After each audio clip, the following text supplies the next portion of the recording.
alternative policies, alternative strategies, alternative plans, which can also really engineer the way economies are run. And so the power can actually come from outside the mainstream of government. And that also needs to be a strategy of policy actors and policy designers and any of those development practitioners.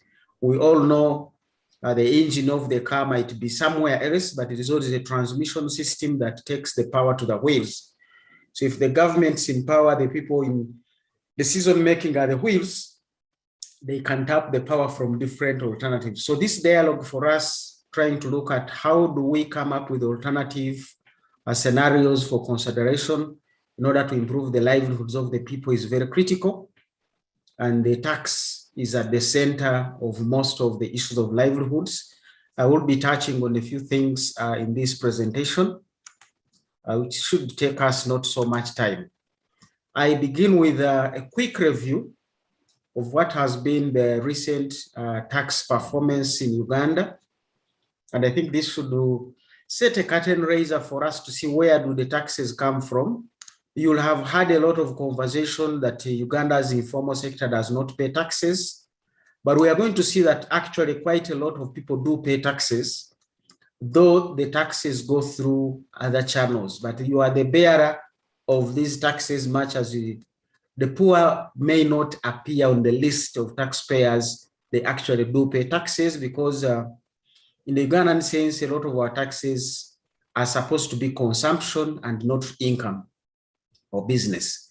So last year, the revenue collection in terms of taxes was about 12 trillion. Now, this was a growth of 13.7 compared to what was collected in 2019, 2020. But the collections, of course, were below the target of 14 trillion by about 1.9 trillion shillings below what was expected. And some of the reasons are COVID. There could be also other reasons of improvement.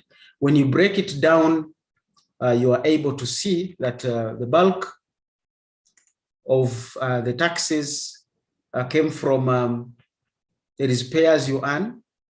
There is also value added taxes.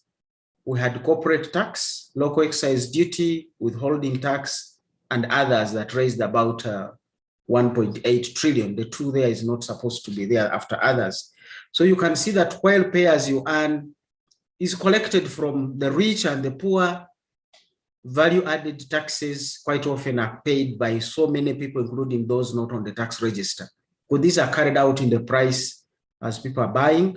The same thing with local excise duties. Moving on, we're able to see that about 71% of the revenue came from about 4 sectors. The wholesale and retail trade sector had the biggest contribution, which was 29.3% of the tax revenues. Now, talking about wholesale and retail, you begin to see the poor, the vulnerable, and the rich all contributing towards tax, because every time you buy something, especially at the retail level, whether it is water you're going to drink, whether it is petrol that has just been put in a border that is taking you out there, you've just paid the tax as the passenger because that cost is going to be passed on by the owner of the border. Whether you're paying sometimes school fees, there may be some taxes in there that are inbuilt into the tuition system. The manufacturing sector contributed 22%. And again, as we know, whatever is manufactured quite often ends up in the first bullet at the retail and wholesale level.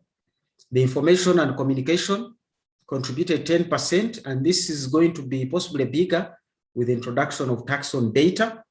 And this is why, again, we are saying the poor are paying these taxes. As we'll see quite often, the tax people prioritize the poor at the income level rather than at the expenditure level. And that's the main message I really want to put out there, which can be alternative policies for us to put on the table that should be coming through. And the same thing with services for insurance.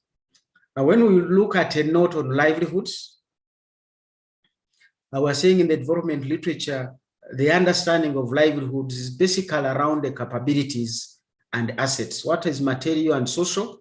We all know how social networks are very critical in a country like Africa. We talk about extended families. Most countries in Africa survive on these social networks. We all know friends and relatives and how we come and support one another in both good and bad times. Could be apartheid, could be a barrier, it could be sickness. We are always there for one another. So that is social capital, and part of our inbuilt livelihoods. It may be coupled with the political economy quite often, approach which seeks to embed the options and strategies available to individual households in a wider social, political, and economic dynamics. And this is why you begin to hear members of parliament buying ambulances. They are trying to appear relevant in the social networks of people, but not necessarily that they want to improve the health care. They are doing that as a political gain or a political gimmick to their own understanding. As we have argued, the members of parliament would be better to improve the health facilities by making sure they debate and government buys the ambulances rather than them coming up to buy the ambulances themselves. Because an ambulance goes with so many other things. It is simply a vehicle, but that vehicle needs a nurse, needs oxygen, needs drugs, needs quite a lot of things, because really a mini hospital moving a patient from point A to a bigger hospital where they're supposed to be.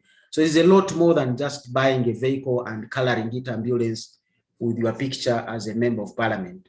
But that's the political economy of livelihoods and many other things that come in. Part of it may be leveraging cultural concepts and cultural aspects. Like you've seen Chapa Mungalo in Buganda, where the Buganda kingdom is trying to help its own to protect their land by moving it at kingdom level rather than at individual level. Now, what proportions of the overall household? These are some of the questions that are coming through in the current debates. What are the proportions of our household economies and business expenses is taken up by taxes? And we'll be seeing some of this. Because if I buy and rent a house, but there is rental income on that house, so how much of the rent that I am paying is actually due to tax? If rental income was reduced, would the landlord lower the charges on this poor person who is renting that house? And what is the impact do the taxes or tax practices have on people's livelihoods? What are the positive outcomes that can be achieved or are also achieved as a result of taxation? And what is the role of reverse taxation? You're talking about things like subsidies, income transfers. We know government gave 100,000 back to the people. That can be looked at as reverse taxation. Literally, now you want to say what impact has that done and how does it help the people?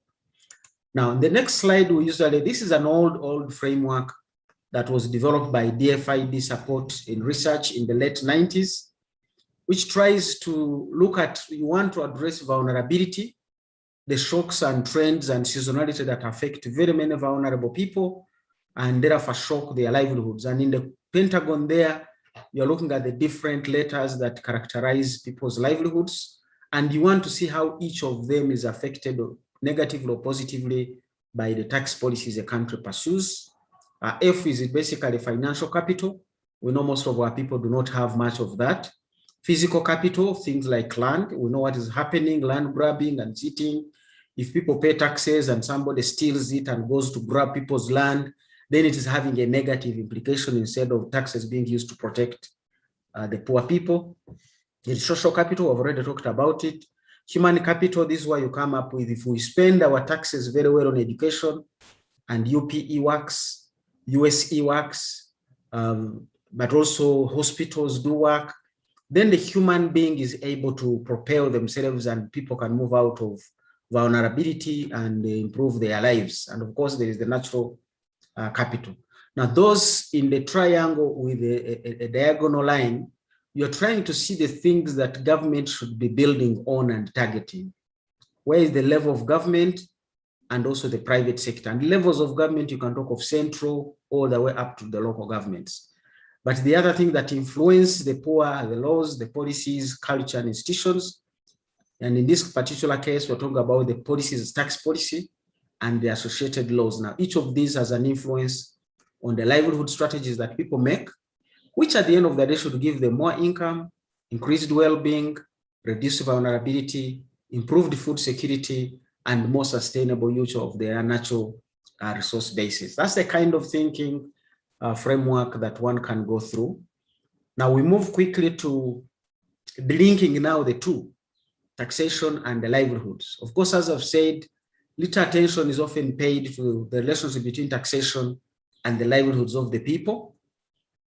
A lot of discussions assume the big indirect picture that tax revenues will enable government to deliver better services. There is always that talk. Let's pay the taxes so that we can improve the services. It is easier said than done.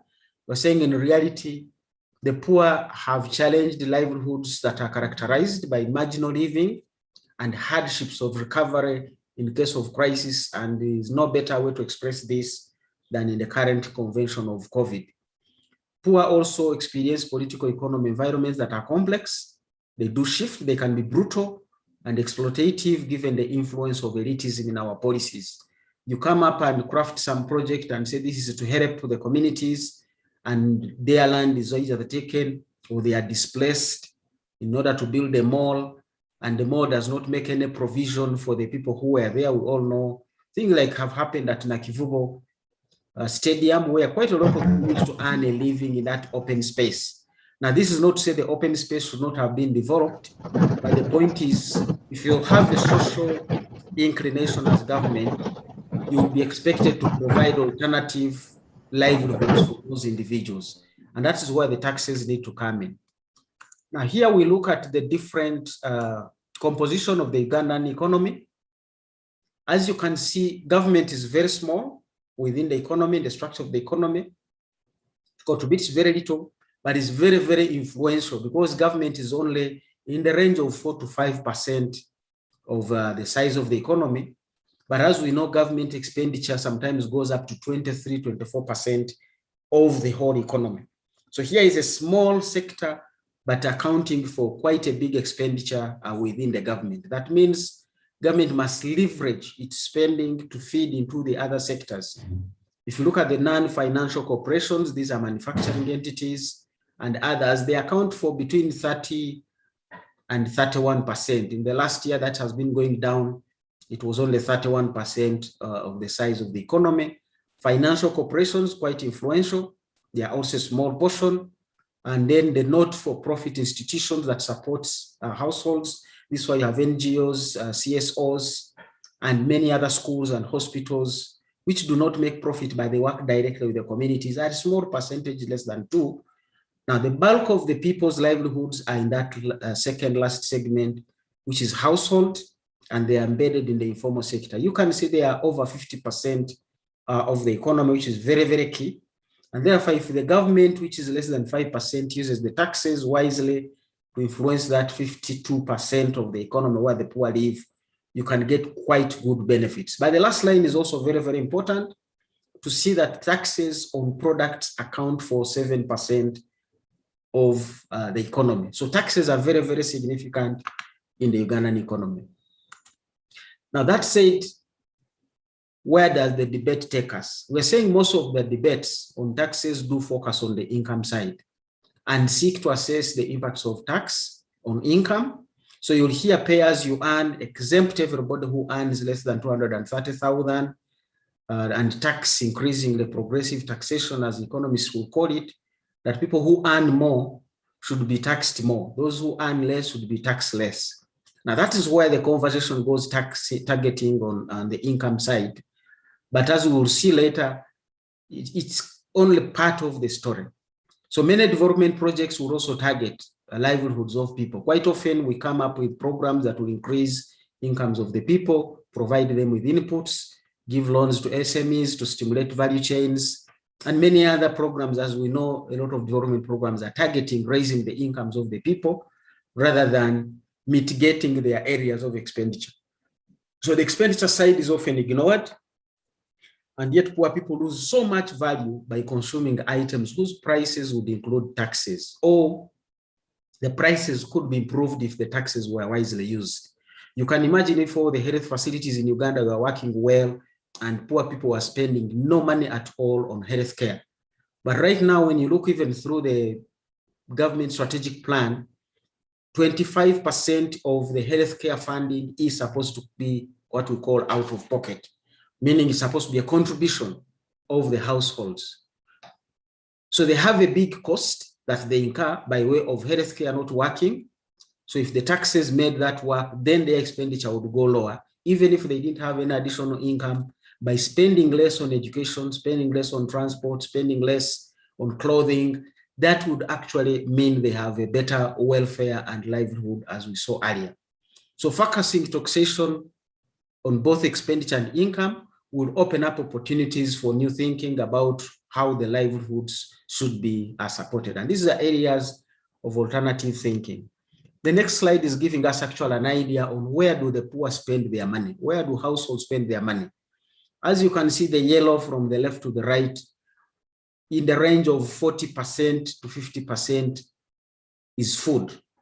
So if food can be made cheaper, then households would save a lot more money.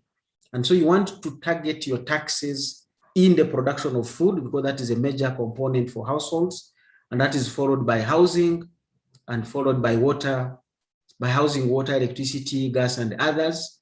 It is also followed by education services, transport. Those are accounting for over 70 to 80% of what households spend on. Now, this is giving us an idea that if government taxes and service delivery in these areas was efficient, it would lower the cost and therefore leave the poor with a portion of their income. But also we may want to find, how do you reduce taxes that impact on food, that impact on education, that impact on transport and communication? The discussions could be moving into those directions and areas. When we look at principles of taxation, one, that it should be stable. You don't just wake up and put a new tax and change another tax, because people need to plan their lives knowing what is coming. They should be sustainable. They should be adequate. This is why we're saying the taxes should raise enough taxes to deliver services. As we've said, they should be progressive. Those who earn more should pay more. They should be efficient. You don't disrupt people and in the collection of taxes and then get very little money. So you should spend so much, but get much more than you do spend. And it should, of course, be transparent and responsive to economic, social, and environmental externalities or events.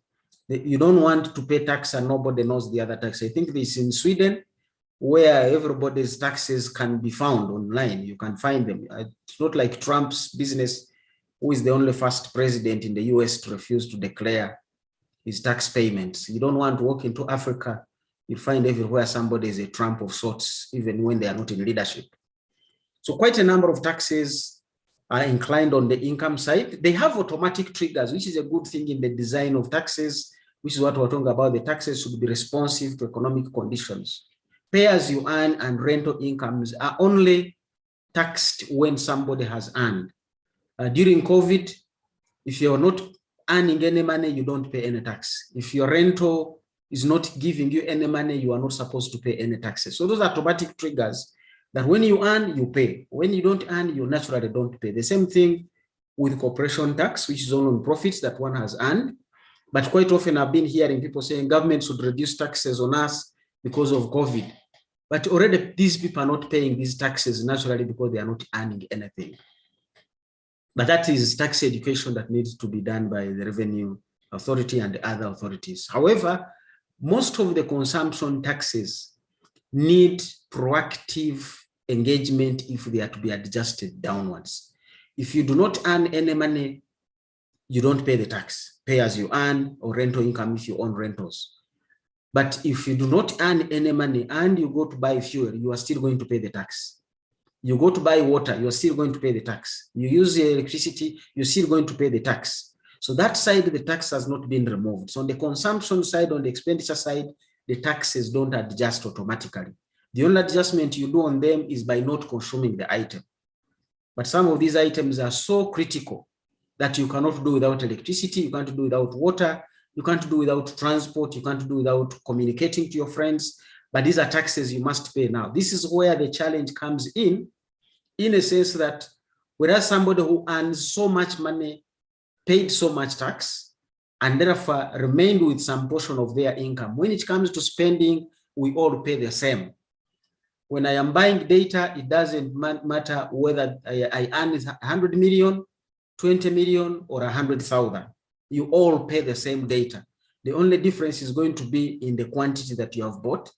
But that was where some systems will say, for anybody buying so much data, their tax rate should be different. And just as for example, an example, I'm bringing here just 2 slides to show us the income tax for residents in Uganda. If you do not earn more than 2.8 million in a year, you pay 0 tax. If your payment per year is 2.8 million and below, which is about 235,000 per month, you don't pay tax. Now, anybody who is earning 4 million and above is going to pay 10%. Now, the 10% is on the excess, the 4 million. If you earn 4.9, you are going to pay the tax, and the tax column begins to increase as you go along, until finally somebody who earns more than 120 million a year, the tax on them is going to be on the 34, it's going to be about 34 million, because it's at 40% for those individuals. So it's progressive, but as we've said, progressive as it is, when it comes to spending, it does not know how much money you have in your pocket after the taxation. Another slide we'll not discuss is meant for income tax on non-residents. Now, the evidence of the auto triggers on the income side, as we've said, the adverse impact of COVID pandemic in Uganda, of course, led to a slowdown in activities in key sectors like education and accommodation. Accordingly, this is reflected in the Uganda Revenue Authority's numbers. Pay as you earn was affected with a shortfall of about 315 billion, because people like in private schools are not earning, so they do not pay. Other businesses were closed, so they didn't pay, because that's an automatic trigger. The same thing is in corporate tax, which was below the target by over 239, almost 240 billion, because of the losses these companies have incurred.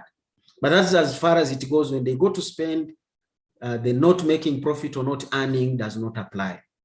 As I come close to the end, we have the biases in the tax system, and I've just picked out a few examples. One is on the withholding tax, which is 15% on the dividends.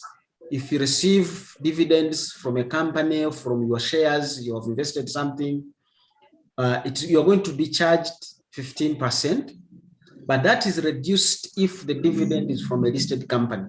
And there are just about 15 listed companies in Uganda. You're talking about Stanbic, you're talking about Uganda Clays, you're talking about, I think, Bank of Baroda, Umeme, New Vision. So people earning from those companies pay less.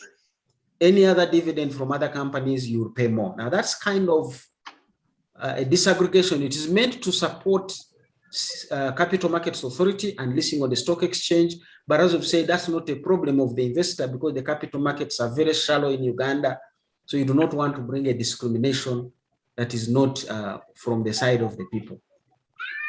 The other part, the majority of the vulnerable livelihoods in agriculture and informal sector, of course, cannot benefit from those dividends. They would need other measures of benefiting from their incomes. The other challenge is on presumptive taxes, which are often higher, since the focus is on the estimate of your gross revenue, how much you have earned. Government will come, a URA officer will come and look at your business and say, I think you're going to be earning so much from this business, that this is how much you should pay. Now, this is mainly because most of these small companies have no data. They do not have records. If they had records, the URA would be able to assess their costs and remove them. But because they do not have records, they just pay presumptive tax. And from experience, we have found that presumptive taxes are higher than if somebody had their records. But there is a cost to keeping these records. There is a human resource cost, there is a knowledge cost, there is a logistics cost, which most of these small companies want to avoid. So it's not that they just decide not to keep the records. It is too costly for them to keep those records. But for that, they are penalized by higher taxes. And these would be areas of engagement on how can we help these companies either pay less on the presumptive tax or be assisted to build the records. My last 2 slides are on the recommendations. What are the key messages we are picking from here? One, is that political actors and policymakers should get a better understanding on how taxation works at the local level in order to create tax policies that protect and enhance livelihoods of the poor and vulnerable. We haven't delved so much on the implications and impacts of taxes at the real household level. In addition to the debates that the state will be supported through more taxes and do more for the citizens by delivering those basic services, education, health, and ensuring security, we need to understand how the state actors can also become predatory and extractive. Because quite often you will find state policies can be very, very extractive, taking over people's land, but also taxing certain areas that are consumed or highly impactful to the poor who do not have alternatives when you get down to the lower levels. So the effects of predatory state behavior can actually be more harmful than the effects of supportive behavior and actions.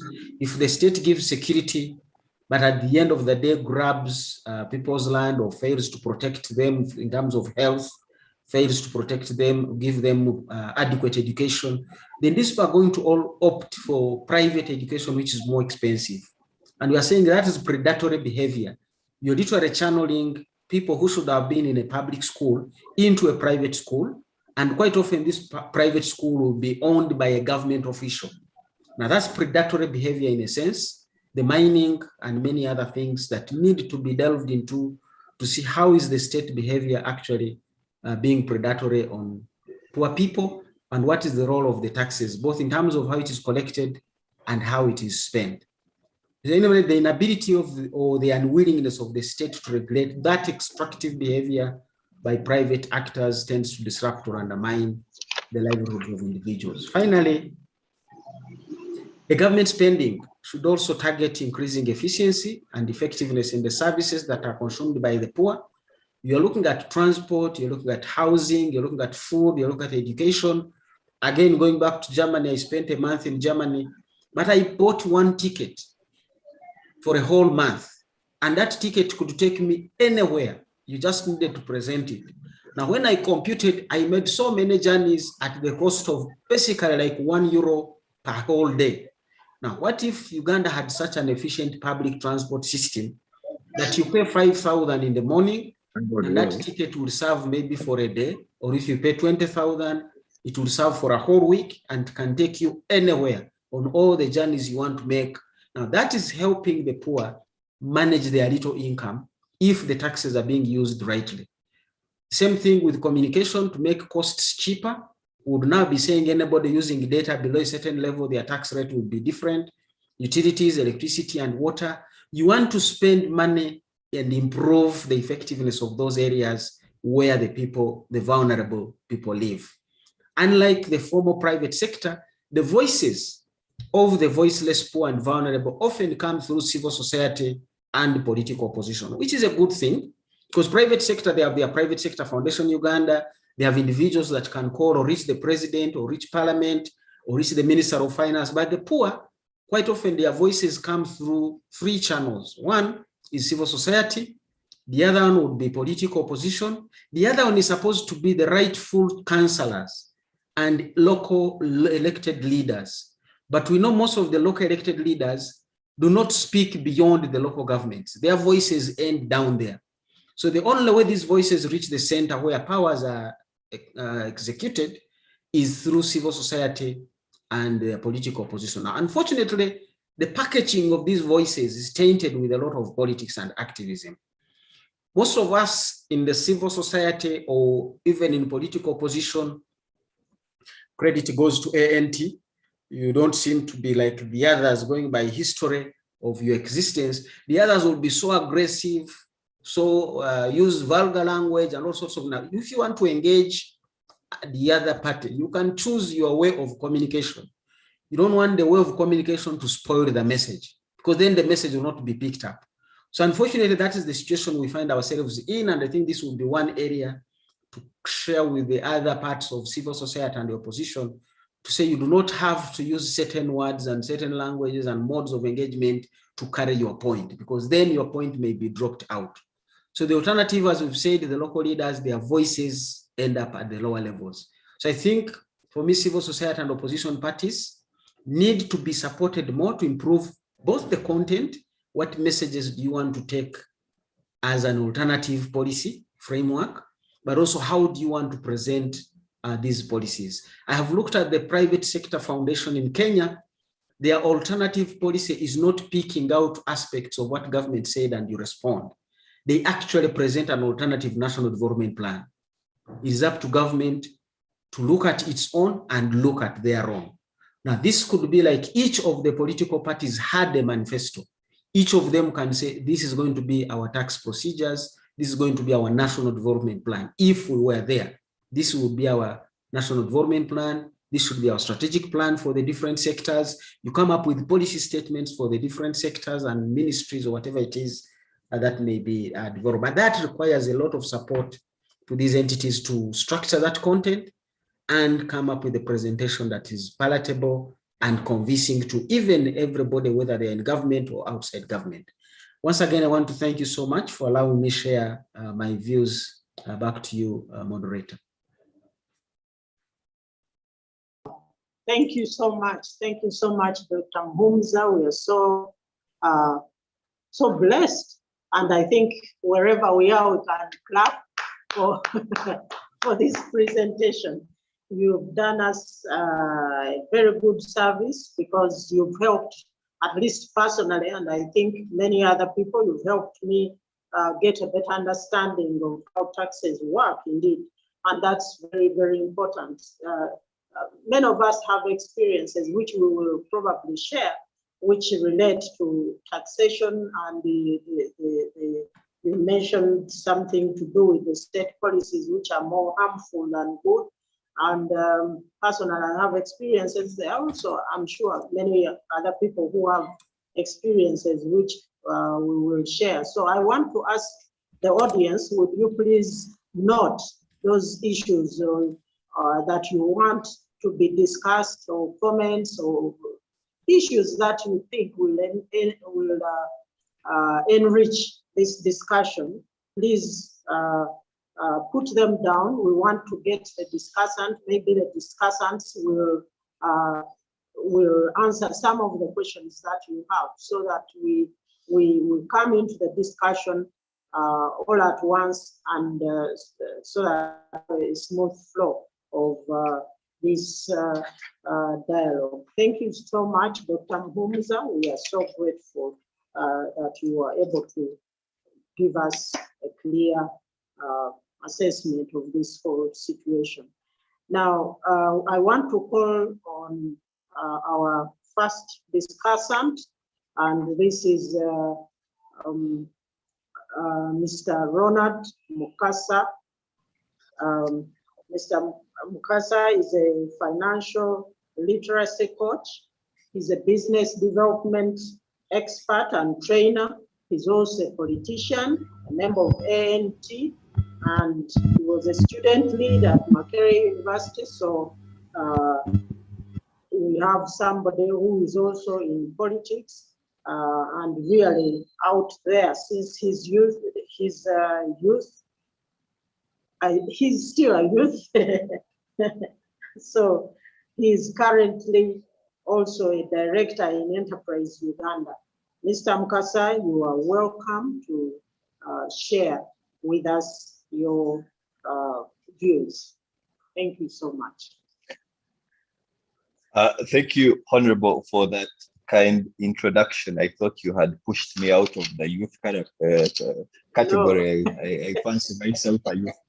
So thank you for the kind introduction. Thank you, Dr. Mhumza, for that elaborate presentation. It was very insightful and very educative. And possibly most importantly, it showed clearly that there are alternatives. There are things which can be done better. And I believe that as a party, that is an important place to be, to know clearly which path we need to take to be able to do things better. Yeah, so I'll briefly possibly highlight a few, and in a way also, Doctor, ask a few questions about a couple of things which you may elaborate. But I thought it was a very good contrast between the income side and the expenditure side, and what tax chooses to deal with. The analogy you made about the fuel price being very high, and that doesn't choose who you are, whether you have money or you don't, you still have to pay that price. So those, for me, I think it was a very, very interesting contrast. And I possibly want to start there and briefly touch on the income side. And I will lean quite a bit on the small and medium businesses, which I've had a chance to engage with for a long period of time. But more importantly, the way they perceive tax. Any average business you talk to will quickly tell you, I feel like the taxes are too much. I feel like the responsibility is too much that I need to be able to deal with. And I feel like that's a question which we need to address. And I guess you touched on the taxes, but I felt like one of the issues there, which I hope that you can touch on a bit more, is the idea that actually there is the tax from URA, but for the average business owner, they still have to pay a license, they have to pay a number of other state-driven, some of them are local taxes, and the feeling that if I am a small business somewhere in a small town, everyone has an eye on me, the local government, the URA, and that process of feeling like I am being taxed, possibly double taxed or triple taxed. And I feel like a number of businesses feel that way, which possibly pushes them a bit more into informality by saying, you know what, how can I hide from this? So I feel like there is a question there, and possibly a policy question, which we may need to talk about. Are all these licenses necessary? And possibly, what's the purpose of a license in the first place? Is the license supposed to be a revenue tool for a local government or for a city, or is it supposed to be a regulatory tool to regulate that industry?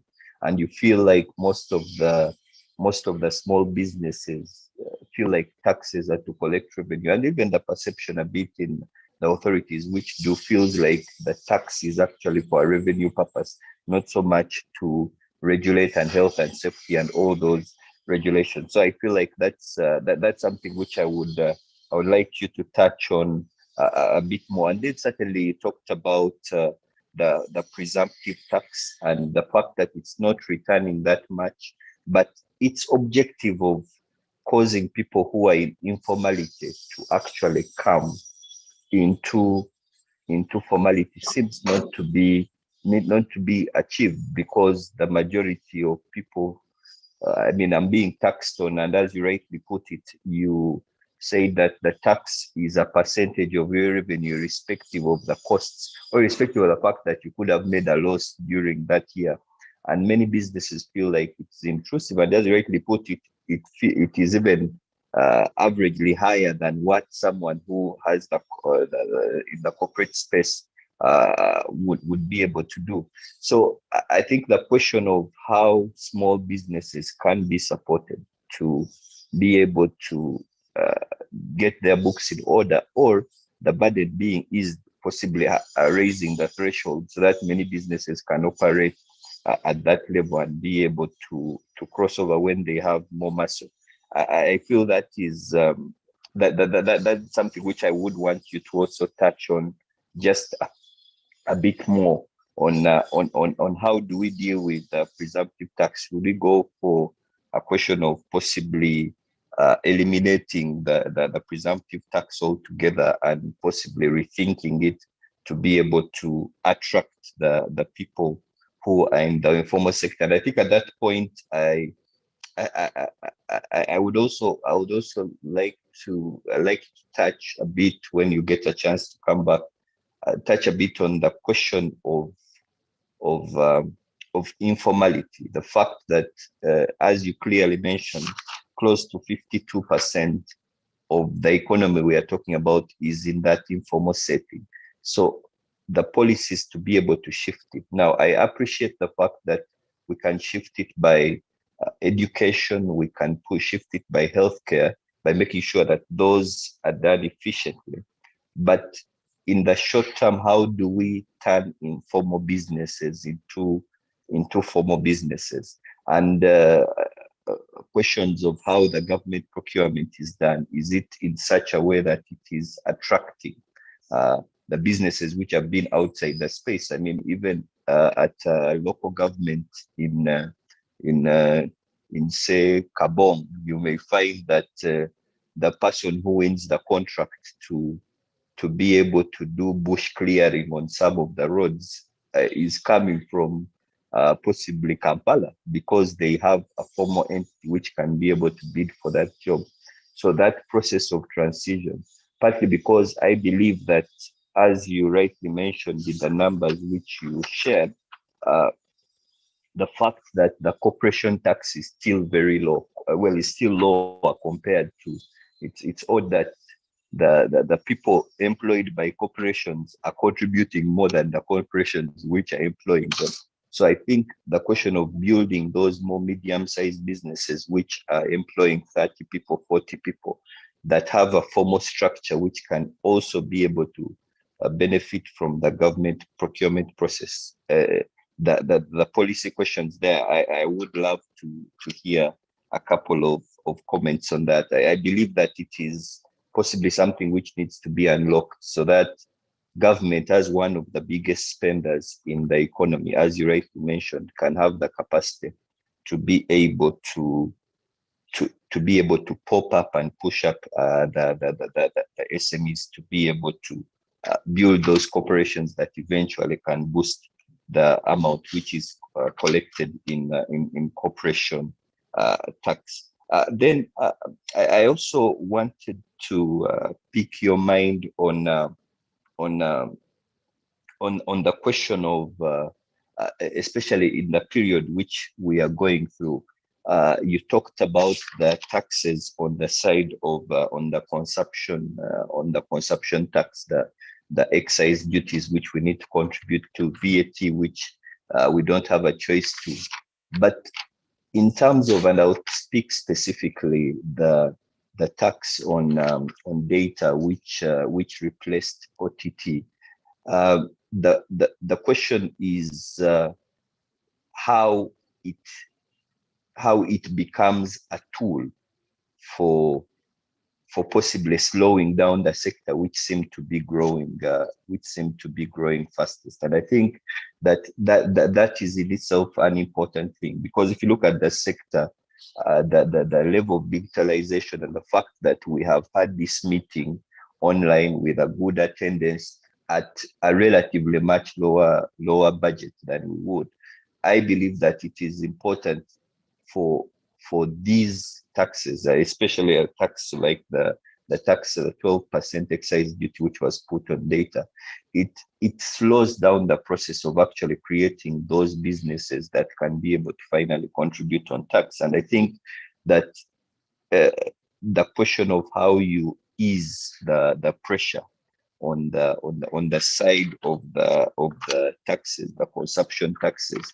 and in this case specifically the taxes on data. When I meet with a number of young people who are engaged with, who are doing business, there is a clear sense that making it expensive to get onto the cheapest way of getting into business today is not a good idea, because many of them certainly don't have that job which they are looking for, but possibly they are trying to run an online business, or they are trying to get into the space and become an intermediary somehow to facilitate. But these digital tools are a strong platform which can be used. So I would want you to also comment on that, and what you think the policy alternatives could be to make sure that we get the best out of this growing economy, which is the increasingly digitalization, in an increasingly digitalization world. Well, my final point, I just wanted to quickly also pick your mind on is when we think about the side of certainly government expenditure. You have clearly said that it is of absolute importance to ensure that there is efficiency in that, meaning questions of corruption, questions of that, I think is something where there is consensus. However, one of the questions which comes to me is that we seem to increasingly be spending on debt to be able to finance the budget. What are your opinions about moving or reducing tax rates so that we allow people a bit more, not just to have more access to money to spend within the economy, but also have possibly more capacity to save and be able to invest in the future of the nation. So that question of looking at the taxpayer from the perspective of you could tax him or he could be able to contribute and his savings can be able to meet the objectives which the country needs. So I would want to hear to pick your mind a bit on that specific issue of the reduction of tax in relation to giving people capacity to possibly save more and be able to invest in their nation. And then the final piece which I wanted you to possibly the final piece which I wanted you to possibly also touch on is this question of government operating or going into business with its arms like the Uganda Development Corporation, UDC, as a tool of being able to create revenue to ease the pressure on the people by way of taxation. I just want to pick your mind on that, specifically on the question of how do we ensure that we are kind of building a sovereign fund through enterprises which are run by government and run efficiently and with clear targets, so that those can be able to look after us, for example, in the period which we are in, where everyone is asking for a bit of help, but we don't see where the resources are coming from. So those are a couple of the comments I wanted to make, and thanks a lot once again for that presentation. Over to you, Honorable. Thank you, Ronald. Thank you so much. Your contribution was more or less in questions to the presenter. We hope at the end of it all, we hope he has taken note and he will highlight or give us more light on some of those issues to make his presentation clearer. Thank you so much. We now, I think we want to move on to the next person. This is, well, I hope I'll be excused if I don't pronounce the name very well, Mr. Xavier Ejoyi, who is the Country Director, Action Aid Uganda. Mr. Xavier is an economist and an expert in conflict management, human rights, public policy, and governance. And he has a vast career locally and internationally. Mr. Ejoyi, you are very much welcome, and we are so grateful because Action Aid indeed is very committed to issues with to do with the tax policy and how they affect society. They've done a lot of research and along these lines. So we are glad that we have somebody who is also the country director and with all the expertise. We are so grateful that you are here. Mr. Ejoyi, would you please speak to the audience?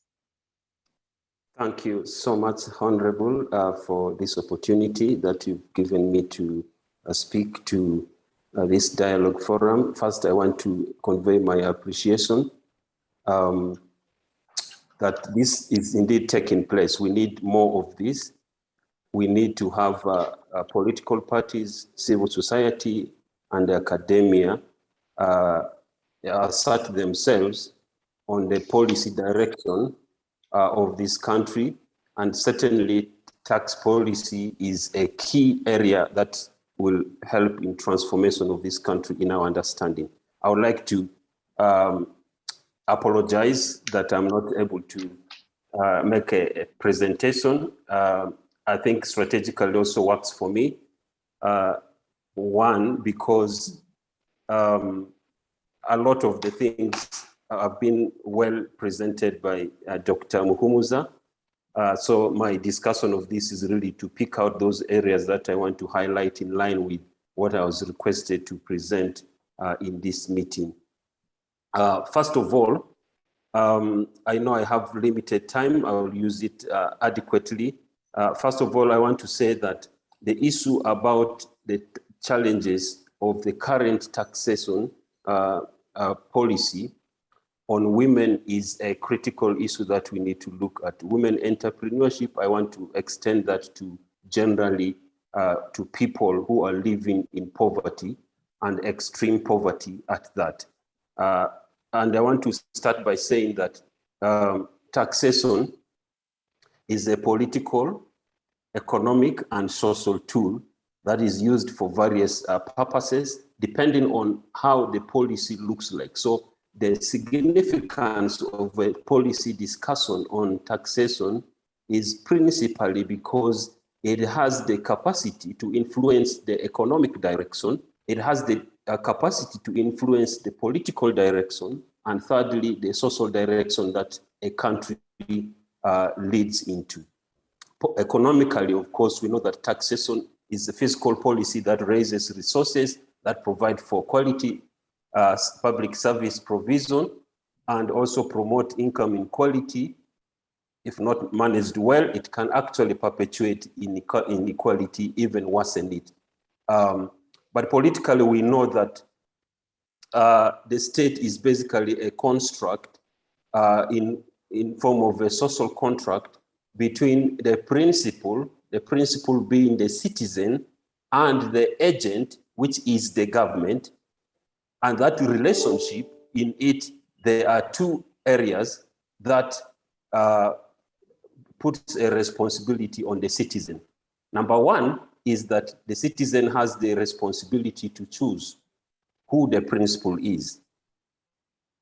And number two, that the citizen has the responsibility to provide in form of taxation and to ensure that the principle that is in place to deliver on the services is actually facilitated to deliver that. And that is where the taxation comes. So voting and taxation are key responsibilities of citizens that no one should run away from. I can only be defined as a citizen by number one, voting and exercising my democratic rights to choose the leaders, to choose a political system and policy that is supposed to take this country forward. And secondly, that I pay my fair share of taxes to ensure that the services are delivered. But issues of social in nature also point to equalization of income, issues of social protection as a basis for economic transformation. So I want to build on that later on. And if we look at the poor or women, especially in the tax economy, we realize that income inequality is prevalent in our country, and women, the recent Uganda Bureau of Statistics report shows that women are disproportionately at the fringes of the economy in this country. And there are many examples that we can put into issues of land, issues of business ownership, issues of employment. Women are at the margins of the economy of Uganda. And so if we're looking at a tax policy and we're seeing majority of the population are at the margins of the economy, what tax policy is actually able to not only bring the majority into the fold, but also be able to propel transformation of this country's economy going forward. Examples such as land, for example, less than 20% of the land in Uganda is owned by women. Yet, if you go to agriculture side, which depends on land, over 70% of the agricultural practice in this country is undertaken by women. And so such a fair construct of the economy, it means that from the word start, via productivity on which taxation is based, it means that we are having a false start. If we're talking of starting a race, that is a false start in the first place. And so the issue of inequality needs to be looked at centrally when we're talking taxation, especially taxation for at a policy level that is to transform economically this country. We see increasingly on the other side, abuse of taxation by multinational corporations. Yes, they contribute significantly to the economy, at least the gross domestic product here. But we also see that there's tax abuse, of course, with the acquiescence of the tax authorities and the state. And we know there are issues of illicit financial flows that also need to be addressed when we're talking about Uganda's economy and to ensure that it is a well-balanced economy. I want to highlight 3 issues relating to tax policy, and then which is basically driven from the principles of tax policy. I appreciate very much what Dr. Muhumuza laid here, and then I'll talk about recommendations. I'll be done from here. Number 1, there is need to reduce the tax burden on the poor, on women. As highlighted by Dr. Muhumuza, we need to have a candid look at where we're drawing majority of our resources from. It is amazing from the presentation that Doctor presented, VAT, which is basically a tax on consumption. Your network seems to be... Hello? Hello? I can hear you. Yes. Okay. We hear you. Thank you. So we're looking at reducing the burden on tax on women and the poor. I highlighted about the VAT, as Dr. Muhumuza put there, that it is the second biggest tax contributor to our economy. And what is VAT? VAT is a blanket tax on consumption. And blanket because it targets the wealthy and the poor at the same rate. And that in itself is not redistributive. And that's where the women fall. And yet it is a low-hanging fruit for the tax man. I don't know why we call them tax men. We should change that language also altogether. But the tax board, the URA, looks at VAT as a convenient form of tax because it is direct, but it is really regressive because regardless of the income of the payer, it is blanket. And we disproportionately depend on it as a country, as a revenue source. And so there is need to look at that. How I'll speak to it shortly. The second area that I want to talk about is the discrimination against the poor and especially women in tax law and policy.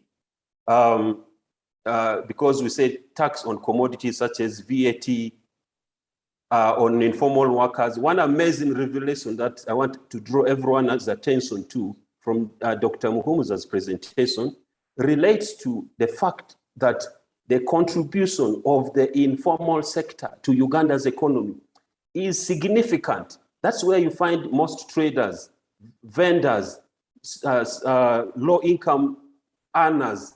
That's where they are. But you see the proportion of income, people who are working largely for the household, it's a very significant 40 to 50%. And that should say something about transforming this country's tax policy to ensure that we are not only operating from an extractive point of view and hunting taxes from them, but that we are supporting them, transforming them in order to be able to stand on their feet and pay the taxes. Let me give you an example. Perhaps many of you know it might not be a perfect example. The women, if as you drive through the city around the Kitgum House Junction, who sell fruits, mangoes, bananas, and many other things, who are hunted down by tax authorities. We've had stories where some of them have drowned in sewages because they were running away from law enforcement officers. But has anyone in Kampala City Council had a conversation with these women and stated the concerns of the city? Perhaps it is health related, perhaps it is relating to the fact that they can congest the city and something like that, and hear out them and transform them and give them alternatives. How can they sell their fruit in a way that is more decent, that is promoting health? Perhaps you put at the roadside. If you go to Nairobi as an example, they have roadside fruit vendors who sit there, who are able to peel the fruits and package them in plastic materials and hand them over to people who are walking by or people who are driving by. And in so doing, you are actually identifying, you are making them add value to their products. And the next day, you're able to get a trading license from them. And so transforming these informal, rudimentary approaches of livelihood to ones where you can now add value to them and perhaps open up credit lines to them and they can improve. And by so doing, who knows, the next fruit juice that is packaged and certified by the Uganda Bureau of Standards could come from one of these women who are working on the roadside. Is there anyone thinking about a policy of empowering these women rather than hunting them down as being lawless people, and yet they are making a living from that? So that's one area where the discriminative taxation against women and low-income earners could be looked at. The third thing that I want to look at is the increase in allocation of tax revenue to gender-responsive public services. Just linking up to the point that I mentioned before, and Dr. Muhumuza talked about this. It is not enough to collect revenue based on the incomes that are earned, but the expenditure. We cannot talk about taxation without understanding what the revenue collected from taxation goes to do. Because provision of what we call gender-responsive public services is not only necessary for the welfare of citizens, but it is actually a necessity for laying a foundation for economic transformation, including for broadening the tax base. So how the tax revenue is used is significantly important in addressing the issues of taxation, how fair it is, but also increasing the tax base. But we seldom want to shift that away. We want to talk about taxation and how it is increased, but we don't want to put that alongside provision of public services. We know now why that is important, because, as I said, the poor, in which a significant proportion of women are actually represented, women are overrepresented among the poor. But we also have other factors why public service becomes really necessary, especially to bring women into the formal economy to make the contribution that they ought to do. We know that a number of women engage in unpaid care work. They are in homes and they are looking after the children, the welfare of the family. Is that important economically? Yes. So it's not just a social protection issue. It is important to ensure that the quality of citizens that we have running this economy, contributing towards taxes, is actually starts from the household. But we tend to neglect that unpaid care work. Today, when children are at home, that burden is not equally distributed between men and women. And we talk that nicely away. Reproductive health needs, and especially violence against women, point to the fact that there is need to have public services, quality public services, to enable and release as a force for economic transformation, women into this economy. So I want to end by talking about 5 things as recommendations as we go forward. I know my time is fast spent, but I'll do that quick. Number 1, there's need to prioritize available tax resources and invest in gender responsive public services.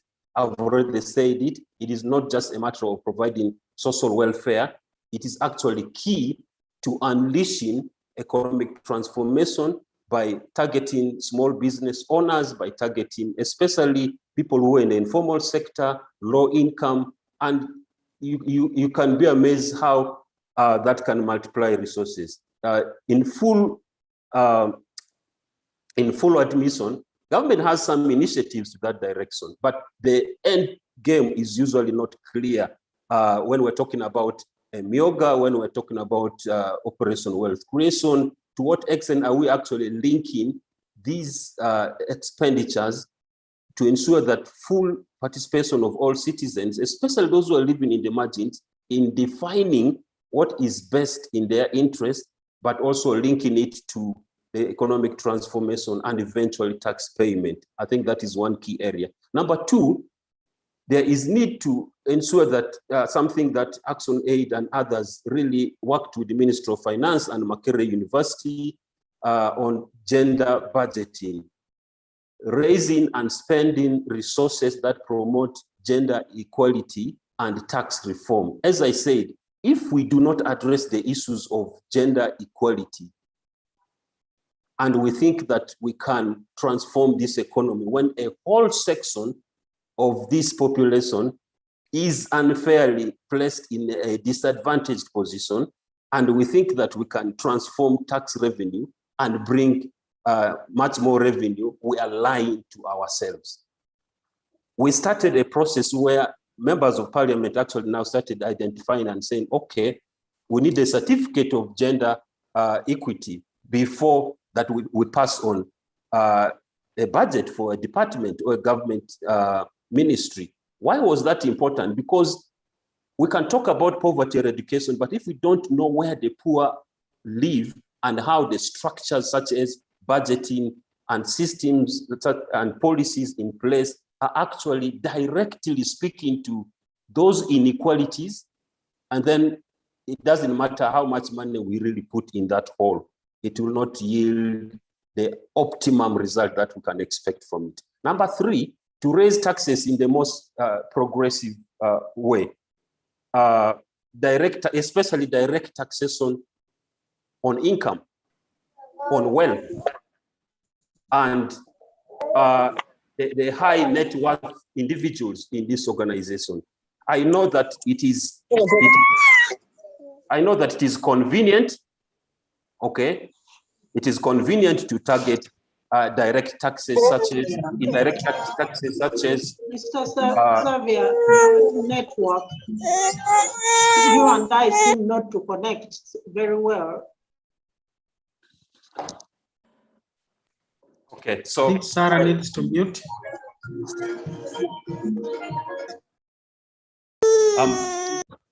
I'm coming to an end here.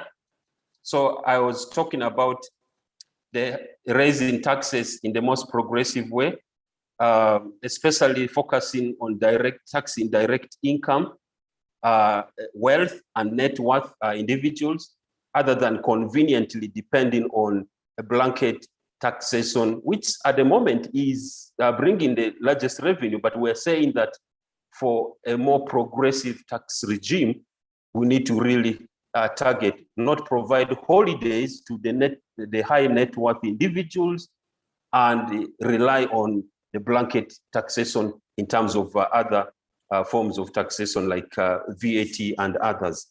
And number 4, there's need to strengthen the capacity of officials to understand the inequalities that are involved in tax dynamics. There are social inequalities, but they make a significant contribution in terms of tax policy and legislation. Understanding that and implementing a mainstreamed taxation policy will actually help us not only to yield more revenue, but actually ensure that we are fair in the taxation and that the people are able to contribute towards generating that revenue. The final thing that I want to talk about is that there is need to promote efficiency in taxation and public service provision. Corruption is at the center of the factors that are holding back this country. But in addition to corruption, but we also have a huge public administration burden. And coupled with that, there is increasing public debt.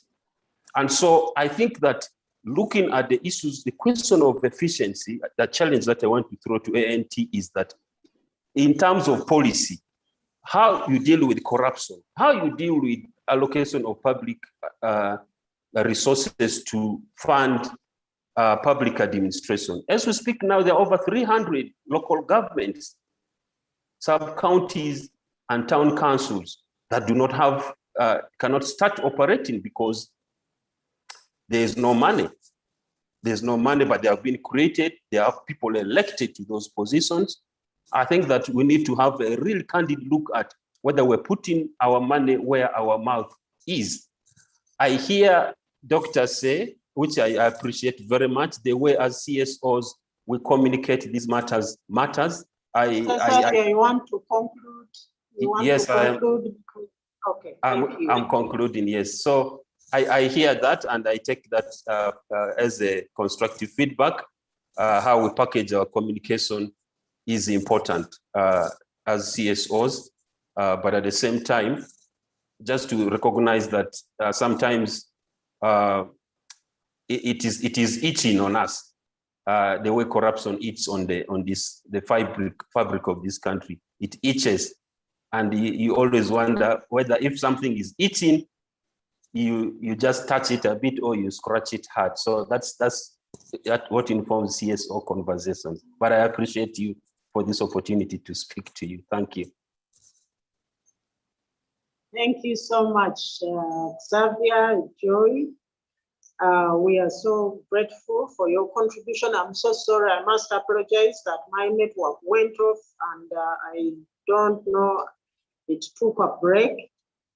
So I missed much of, I missed a lot, I'm sure, in between, but I noted very much, which I hope we shall pick up, that citizens must pay taxes to ensure the country, the leadership are facilitated and do their work. But again, you ended with the corruption, which makes it, burdensome for citizens to do, even as we do our best to pay the taxes, however much we are committed. At the end of the day, if the people who are supposed to use our taxes do not use them well, it comes back to the motivation, the citizens losing the motivation to do their work. Thank you so much, Mr. Joy, for that contribution. And again, we are grateful to ActionAid and its contribution generally in researching and doing all the work that we do to facilitate public policy and governance in society. Well, next, let's quickly go to Mr. Matanda. Mr. Matanda Abubakar. Mr. Matanda Abubakar is an advocate of the High Court of Uganda, human rights lawyer, assistant law lecturer at Islamic University in Uganda. He's a national youth coordinator for Alliance for National Transformation, and he's the chairperson of Young African Activists Network. Mr. Matanda, we are happy that you are here because we know that you have the experience and you are going to share with us useful information as far from the point of the youth. Thank you so much. You are welcome to speak to us.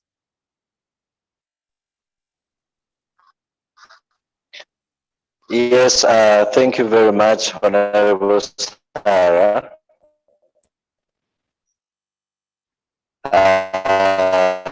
Are you there, Mr. Matanda? Or is it my network again?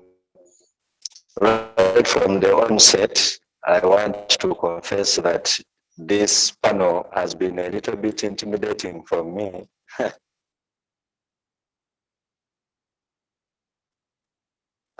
Maybe someone needs to confirm whether they can hear me and if they can see my presentation. Probably what you need to do is switch off the camera and let the presentation happen.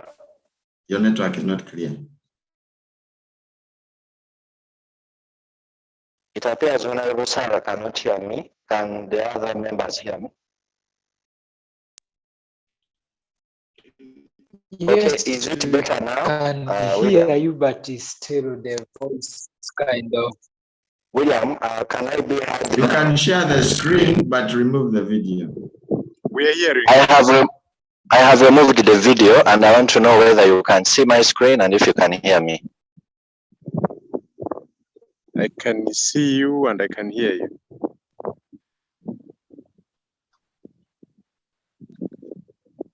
Yes, hello. Yes, am I clear now? No, it's still not clear. You're breaking. I can hear you.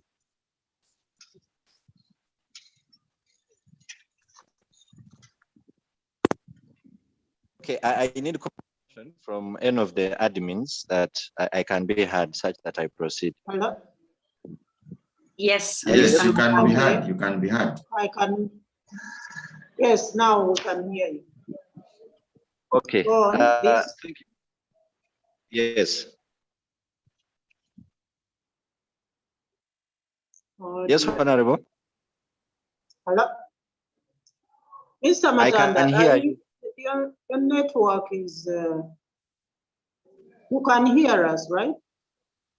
Yes, I can hear you clearly, but I'm not sure you can hear me.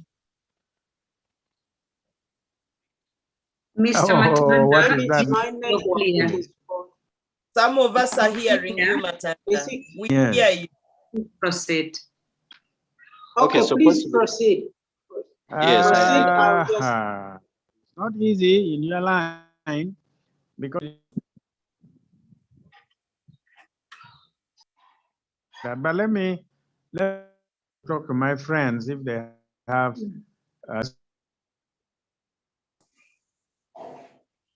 Are we safe?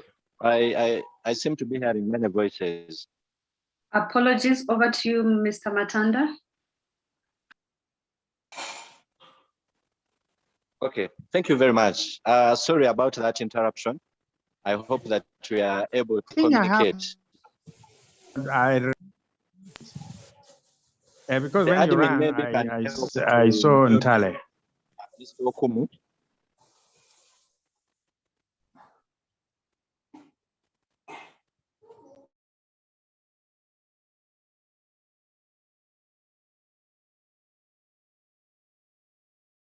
William, can you confirm that my screen is still visible? Yes, I can see you. No, you have unshared it. Please reshare it.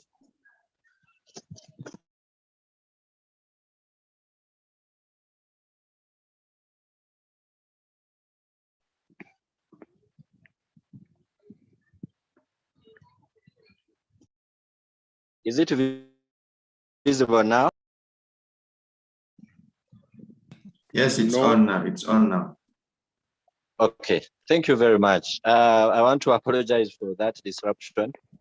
I hope that we are able now to communicate.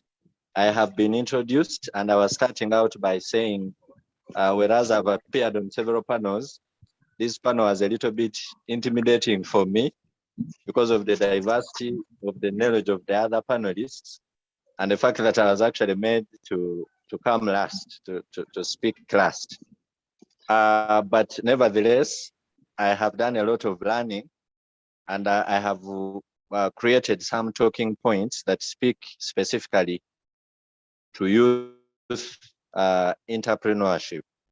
So first of all, it's important to understand that our country is very young. This is a song that we hear everywhere from statistics of every corner.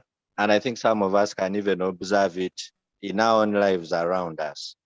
So what that then means is that when we have a conversation on any issue, including tax policy, even when you discuss it generally, you are actually discussing the effects on youth. Even when you discuss specifically, say for women. Mr. Matanda, your screen is off.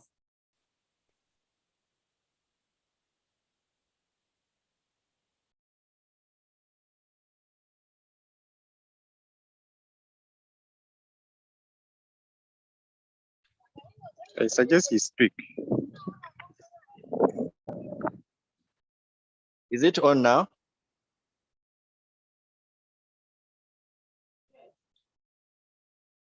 Hello, William.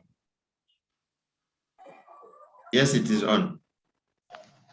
Okay, thank you. So I was saying that just as Dr. Xavier shared about women, all the issues, if you speak about women or speak about Ugandans, you're speaking about youth. And so I would like to start by adopting all the submissions that have been made in regard to the difficulties with our tax policy.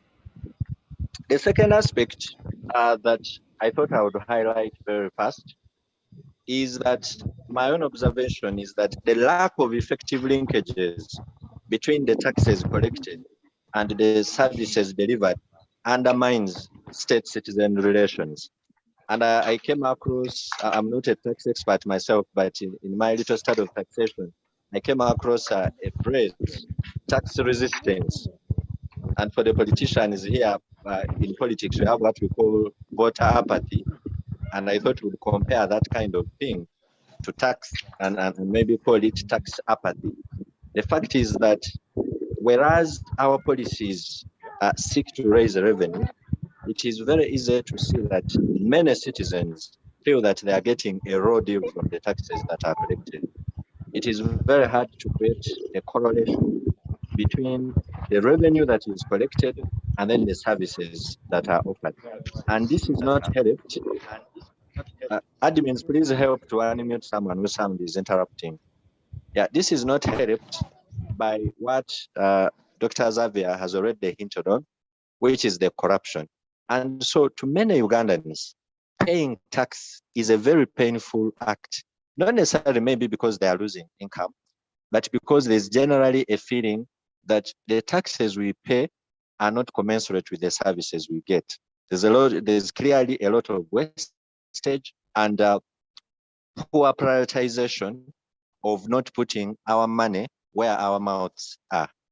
So the third aspect I wanted to highlight is, whereas we have conversations that suggest that our tax policy is regressive or difficult, it's important to recognize that Uganda is a low-income country that is faced with a common dilemma of, on one hand, needing to raise the level of tax collections as a share of GDP significantly in order to fund government programs and projects. But again, on the other, working to see that an economic environment is created that encourages domestic and inward investment, which would then, just beyond raising revenue, but be able to deal with some challenges that we have that I'm about to highlight, especially in regard to youth. So therefore, in my view, for you to have a government that can strike a delicate balance between, on one hand, raising revenue such that government can run and projects can be financed, but on another, working creatively to see that the tax is used to create an enabling economic environment that then widens the tax base, would require you to have a leadership that is disciplined, a leadership that is creative, a leadership that's dynamic, and a leadership that is honest. And here, this is why at the Alliance for National Transformation, we insist on some of these values, because they then create ripple effects to all the sectors. So if you have an administration that is not characterized by the traits I've described, it then becomes very difficult for them to strike that delicate balance. And I fear that in our circumstances, this is part of the dilemma that we are faced with. Now, to a young person, and we have already said the country is largely youthful or young, Our interest in the tax policy is how the tax policy is being used to deal with our challenges. It is easier to see that the biggest challenge that the country, and by implication the youth, grapple with is that of unemployment, or if you like, income generation. So we have a population that is highly dependent. The latest Jubo statistics show that for every one productive Ugandan, there are over 13 dependents who are not productive. And therefore, you cannot wonder when we quote very high unemployment statistics.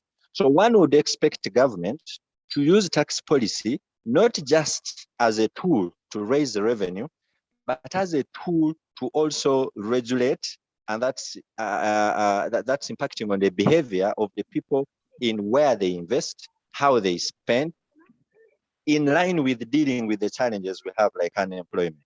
And I'm making a case that in agreement with the earlier speakers, that as policymakers in this country, our behavior thus far does not demonstrate the awareness of that. And I will give the quickest and the commonest examples, especially to a young person, as being the introduction of the taxes on mobile money, the taxes on social media, and then now the one on data. We came out boldly and told the government that you cannot introduce these taxes, not on mobile money, not on social media, and now not on data. And it's not just because we don't want government to raise revenue, but imposing a tax on these sectors has an effect of crippling the other would-be sources of revenue. So whereas in the short term, it can look like you're raising revenue, but you're curtailing sectors that would otherwise be able to create investment and employment opportunities from which then you would widen the tax base and raise higher taxes. So in my view, some of these interventions show that the delicate balance there is between raising revenue and then using tax to spark investment and to spark innovation is not something that our policymakers are looking at. Our policymakers seem to be preoccupied with the need to raise revenue. And so they look around and say, oh, okay, there are now 4 million Ugandans on Facebook. Yes, introduce a tax there. But without assessing what impact introducing that tax is going to have on the many small and medium-sized enterprises that are using that as a channel to cut on costs and to come into the market. Now, this now sends me to my last slide. First of all, of course, I've said I adopt the previous presentations, particularly the suggestions that were made by Mr. Xavier for women. I'm saying those apply as well to youth. Actually, when you speak about women, majority of the youth are, of course, young women. But still in line with what I've already discussed and some of those suggestions that have been made, I want to propose the following.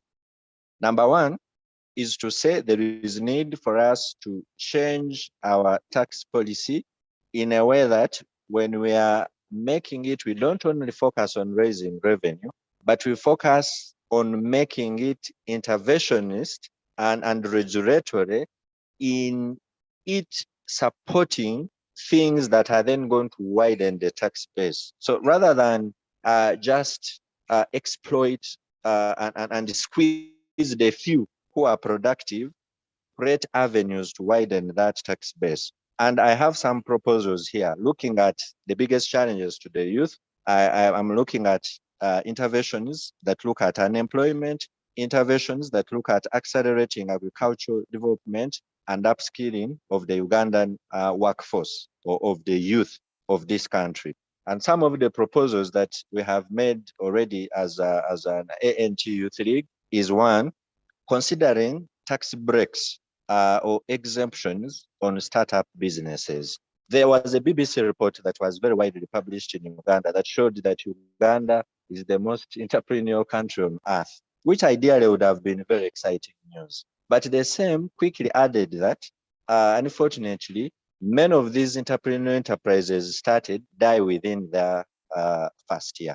Now, when you look at the causes that were highlighted for why many enterprises are started, but they don't live to see their first birthday, There were issues, among others, to do with record keeping. There are issues to do, among others, with a very difficult formalization process that includes inhibitive taxes. So much as we have a young population that we're encouraging to be innovative, we have not considered creating incentives in terms of tax exemptions that then encourage a young person to start and that enables them to live beyond 1 year and 2 years. And then we can come in the third year now to ask for tax. But beyond just looking at the enterprise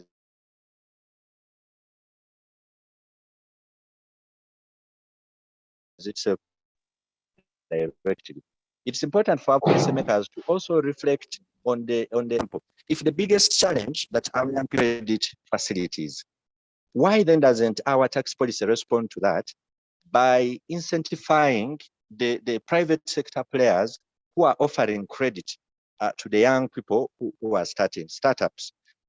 That's one angle. If the young people are struggling with value addition, so a lot is produced, but the yields, the product, the income from what is produced is very low because there is no value addition.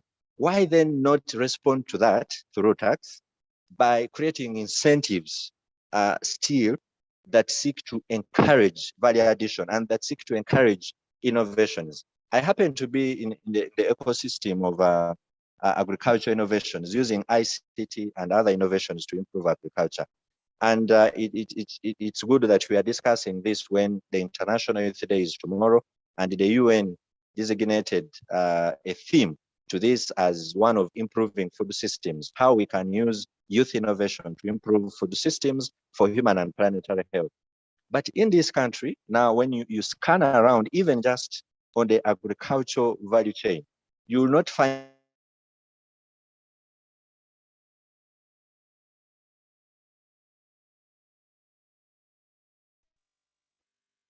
Mr. Matanda, will you please conclude? systems that's just implemented. That's now requiring an innovator who runs a payment system, and I know many that are in the agriculture sector for value addition, to deposit 100 millions with the central bank before they can operate. Now, that's a huge cost that has been created that then leaves our market to those who can afford, who most times are, of course, foreigners. So there is a need for our policymakers to look at, if we want to spark innovation, if we want to support small and medium-sized enterprises, beyond even the tax exemptions for the enterprises themselves, what are the supporting factors can be exempted from tax, for example, as an incentive for them to offer their services to the young innovators? I've mentioned credit. I would also mention ICT, which is a very, we don't have to labor to explain how important it is in supporting especially young people in running the enterprise and running away from things like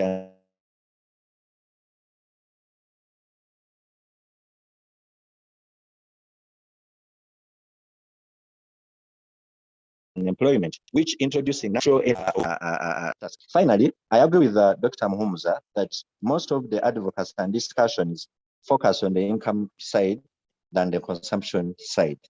But I would also actually add that beyond even just impoverishing and impacting on the livelihoods of the people, the taxes on consumption actually also lower the purchasing power of the population, and in effect end up crippling the market for the innovations that come up. So I agree entirely that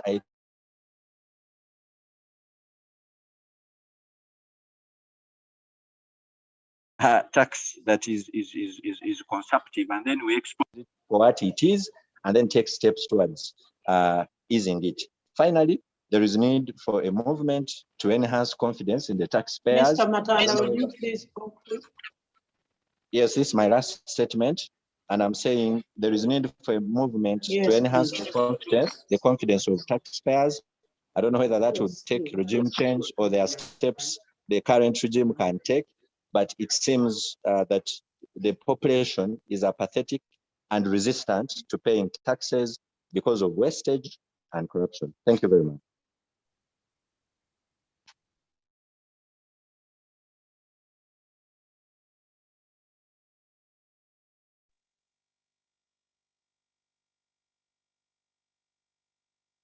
I'm sorry, my network seems to be doing taking too many breaks.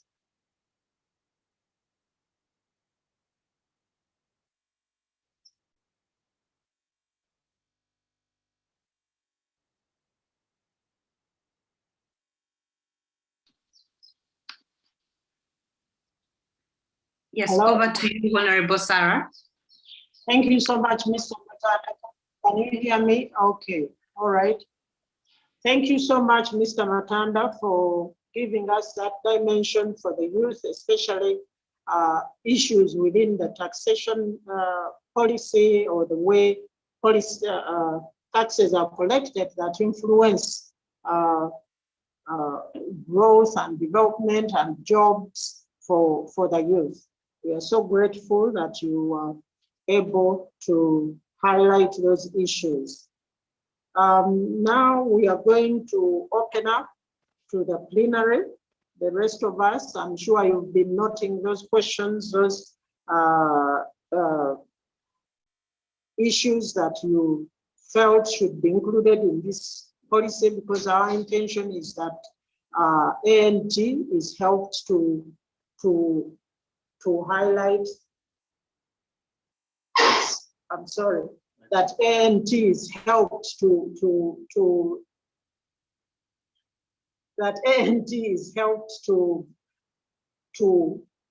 develop alternative policies. And indeed, as the presenters have said, the issue of taxation has an influence on many of the sectors, the social, the economic, and so on. So we are glad we are starting with it.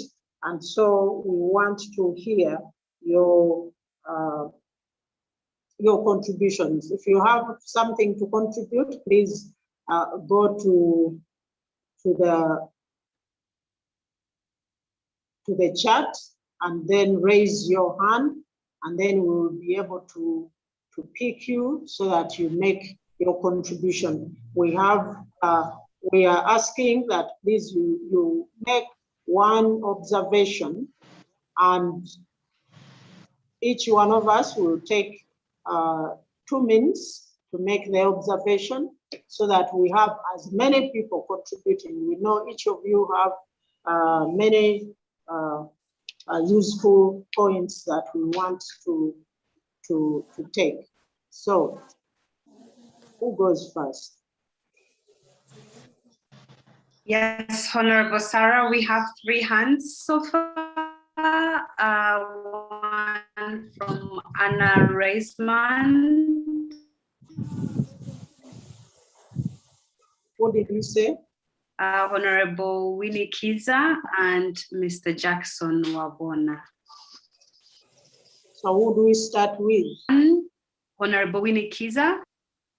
We could Okay. start in that order, perhaps, Anna. Thank you so much. Honorable Winnie Kiza, please.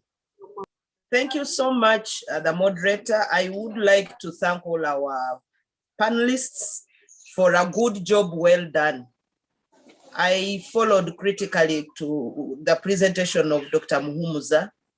Dr. Muhumuza tried to break down the taxes that Ugandans are paying, ranging from additional value-added tax to the smallest tax that is being paid. And indeed, Ugandans are faithfully paying all these taxes. But just like he noted, and I think also Mukasa alluded to it, that much as Ugandans are paying these taxes, because they don't see the correlation between the taxes paid and the services delivered, they are slow on paying taxes. If you go to other countries, like you go to Sweden, you go to Norway, you go to the US, people will pay taxes compulsorily and on time, because they know that their taxes are correlating very well with the services delivered. You go to hospitals, there is medical care. You go to schools, the schools are free. You see the roads are well done. But for Uganda, you will pay each and every tax. Yes, for those who are religiously paying the taxes, but you are not seeing the reason why you are paying your taxes. And I would like also to thank Xavier for the presentation of bringing women on board. This also relates very well with the one of Matanda. If the young people of this country who form the majority of the population, the women of this country who are the highest, who form the highest number of the population, are helped to start and manage their businesses with tax exemptions like they have been giving to those so-called investors, then the ripple effect can be great and our economy can grow.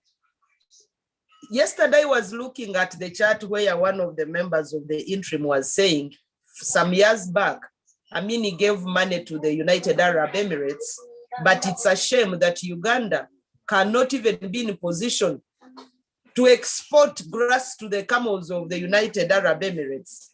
It is very true that in Uganda, we are not considering the population that forms up the majority. The young people cannot afford to get loans from the banks. You please conclude.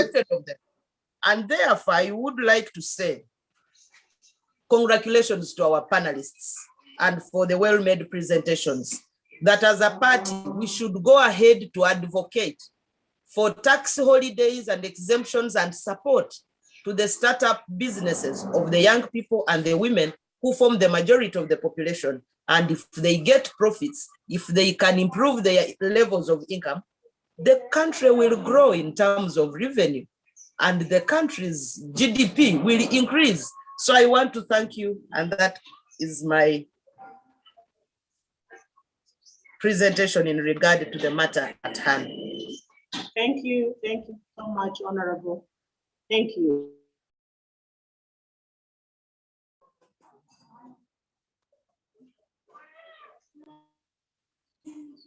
Hello. Are you getting me? I can't hear you.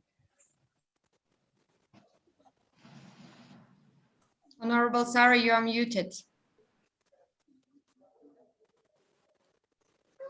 Hello? Now it works. Oh.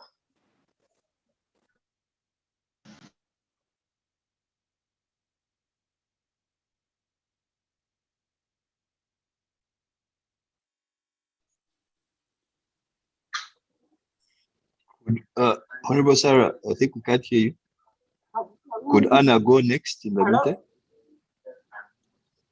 Anne, can you continue, please? Okay, thank you very much. Thank you very much for the opportunity. And indeed, I also very much share the feedback of Honorable Minikiza.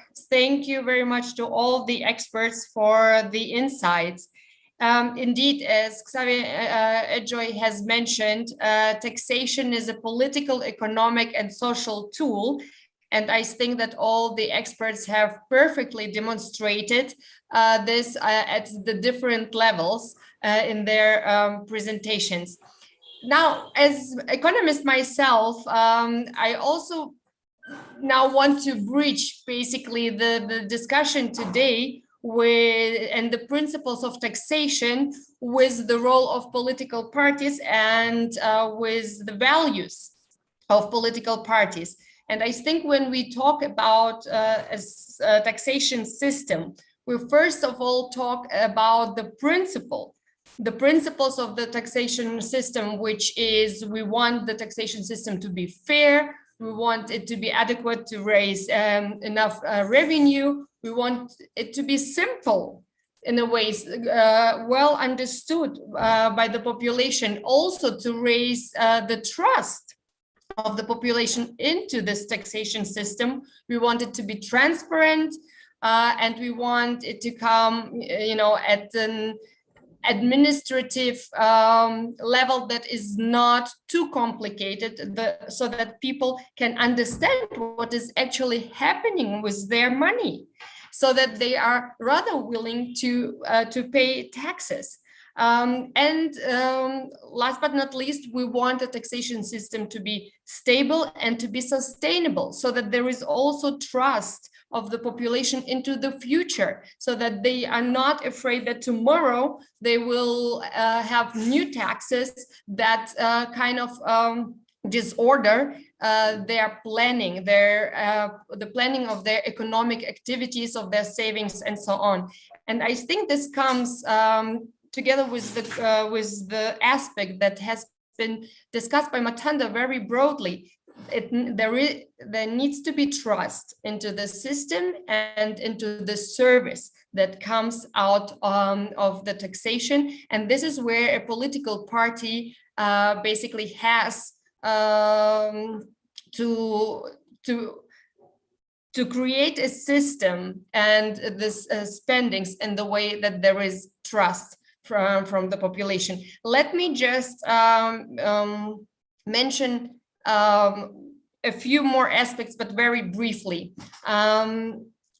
Any taxation system that you get in place has to be based on the values and on the principle of the constitution. So now it brings me back also to the Ugandan constitution, and the preamble of the constitution already reads the core principles, which is unity, peace, equality, democracy, freedom, social justice, and progress. And of course, these are all very big words, but how you feel them is the political responsibility. What does it mean? A taxation system to be fair and also to speak to the social justice. What does it mean for the A&T? What does the word social justice means to the A&T? And what does the word progress means to the A&T? And here I would again like to come back to Matanda's presentation. In Uganda, we have a country where the average age of population is 17 years old. So what is the idea of progress for this country, and how to support the population that drives the progress of this country? As much as trust is very important, you also want to have an impact on the behavior of the population, to guide it in the way that you support the progress of the country by, for example, having certain incentives, but also by introducing certain sanctions if taxes, for example, are not paid. So I think I just wanted to mention these aspects to bring together the principles of taxation and the political values that one party has, so that when you talk about the details at the end of how the taxation should look like, it should speak to the principles, to the values that A&T is projecting. Thank you very much.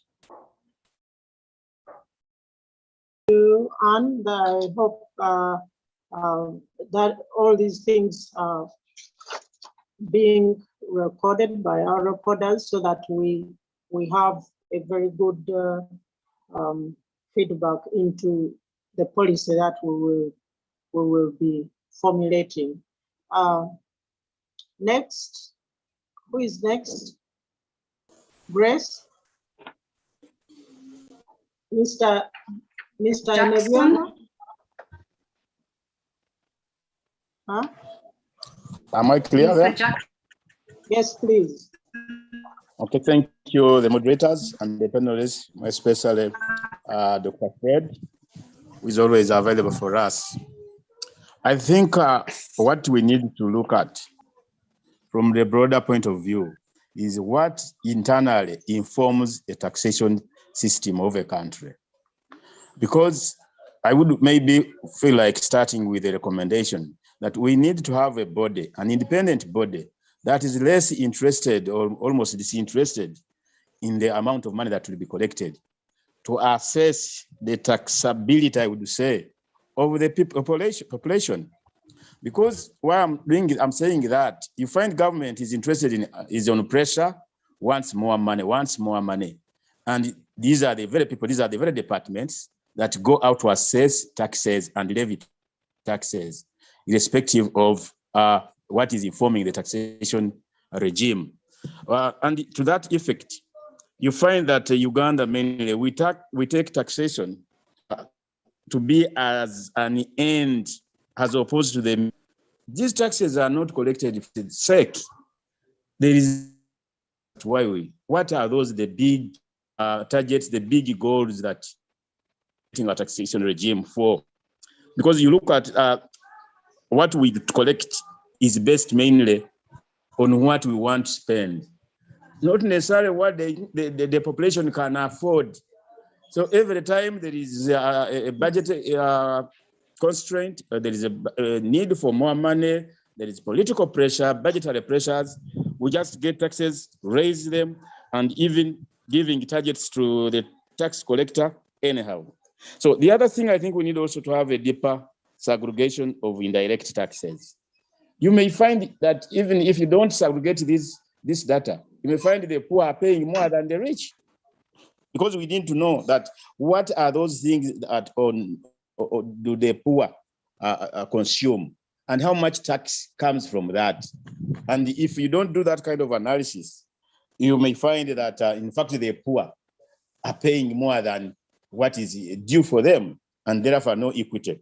And lastly, it depends on can I call it maybe political culture and how powerful or how responsive the government is. Because in a situation where you find that the population in terms of economics, there is a gap between the haves and the not haves. If the government has discipline, it would be proper to tax the haves, and then you spend that money on the poor. But in a corrupt society or government like Uganda, it becomes complicated whether to tax or not, because if the target is to have more taxes, an increased percentage to the GDP. But the problem is that when you collect the money, it is misused. So you'd rather leave the money to make it. So in this situation, a tax becomes an outflow, becomes something that squeezes out money. Thank you. Thank you, Mr. Waviana, for that intervention. I want to read some of the comments on the chat. Mr. Hura Ivan says, one of the policy alternatives I would suggest is that in ANT is that we emphasize the need for financial literacy and tax education. Oh, good. It has disappeared. Just a minute. Financial literacy and tax education for the citizenry on the taxes of this country. The government has invested much in collecting taxes and less on education, on educating Ugandans what the taxes are. This will inform the tax moral towards paying tax by the citizens. That's Mr. Ahura Ivan. So can we have next? Okay, next, just a minute. And can we have Koi Koi, then Ambassador Edith, and then Sylvain in that order, but take 1 minute each, if please, so that we hear from all people. Thank you. Koi Koi, is that Mr. or Miss? I don't know. Thank you very much. Thank you so much for this opportunity. I want to thank. I didn't know who it was. Okay. No, it's very fine. I want to take this opportunity to thank people who have already presented. My point is on the lack of political will to fund and undertake proper census of the operators in the informal sector is one of the challenges that Uganda is facing as far as tax policy is concerned. As we speak right now, government doesn't know even how many people are in the informal sector and who is supposed to be paying tax. For them, they look at small, big, and large enterprises, all of them to pay the same tax, which is very dangerous. Another thing, we have the indirect and direct tax. Ugandans are paying double taxes. Double taxation is also an area where we could look into. I think Dr. Mhumuza can give us highlight on direct and indirect tax. Another thing is on essential goods, essential services. You find a Ugandan is paying tax on matchbox, Ugandan is paying tax on paraffin, Ugandan is paying tax on everything is being taxed. I think there is a need also to look into the essential things that Ugandans should also be getting free of tax than taxing everything. Actually, in my municipality now, when you sell a chicken, you have to pay for the local revenue. We also need to look into the local government revenues, how it is collected and how it's supposed to be managed. A lot of money is being wasted on local, as far as local government is concerned. That's where the challenge begins from. Leave alone even top organs, top government. From local government, sub-county to district, a lot of money is being corrupted. People are eating a lot of money through tendering system and so on and so forth. So we need to look into areas of people in informal sector. That's number one. Secondly, direct and indirect tax and local government tax and collecting of revenue. I thank you. Okay. Okay, thank you, Sir Koi. We now go to Ambassador Edith. You take your minute and say what you want to say. Thank you very much, moderator. Thank you very much, presenters. My 1 minute is the informal sector is women and young people. I believe that if government could actually empower these two groups in the informal sector through tax interventions, but also through training, through empowerment, as I think Mr. Matanda alluded to that. I think that the tax base would be expanded, because we really need a fair. I don't think any citizen hates paying taxes for services, but when you're paying for nothing, obviously it hurts. So I believe that therefore looking at the informal sector and how it can be formalized and empowered and expanded so that they participate in taxation. Thank you. Thank you very much, Ambassador. We'll go to Sylvain. Thank you, Sarah. Thank you for the presenters and everyone on the meeting. My concern goes direct to Matanda as one of the youth leaders, and particularly youth leaders within ANT. While yes, we agree that the government needs to put an effort in lowering the taxes or figuring out how to make sure that the initiatives for the youth come through and they're not that taxed to be repulsed from doing the businesses. From the work plan that you probably have for the youth in ANT, do they all necessarily need to be having, or to be wait for this kind of intervention, or there are some that would be operational, or they're already operational, that now as you're building a case, you have got the evidence on which you're building the case? Because it's also possible to get on this other side, I need money, I need tax reduction, but you need tax reduction or no service you're trying to provide, or no kind of value you're bringing in. So it is my humble request to find out, are there some areas where we can begin from while we discuss and lobby and argue for the tax reductions and changes to be in place to keep on favoring us from where we have started? Thank you. Thank you very much, Sylvain. Now I read the message from Mr. Katola Ban. He says that he's glad to see his lecturer, and he says that as a student, as students, we have issues with 12% data on internet, yet we have to pay for airtime. I think that's double taxation on the regime. The regime wants to innovate, whatever that means. So, and another issue raised in the chat is, well, we shall go to that one. Now, another hand raised is Mr. Hamid. Hamid, can you give us your contribution, please? Is it Hamidu?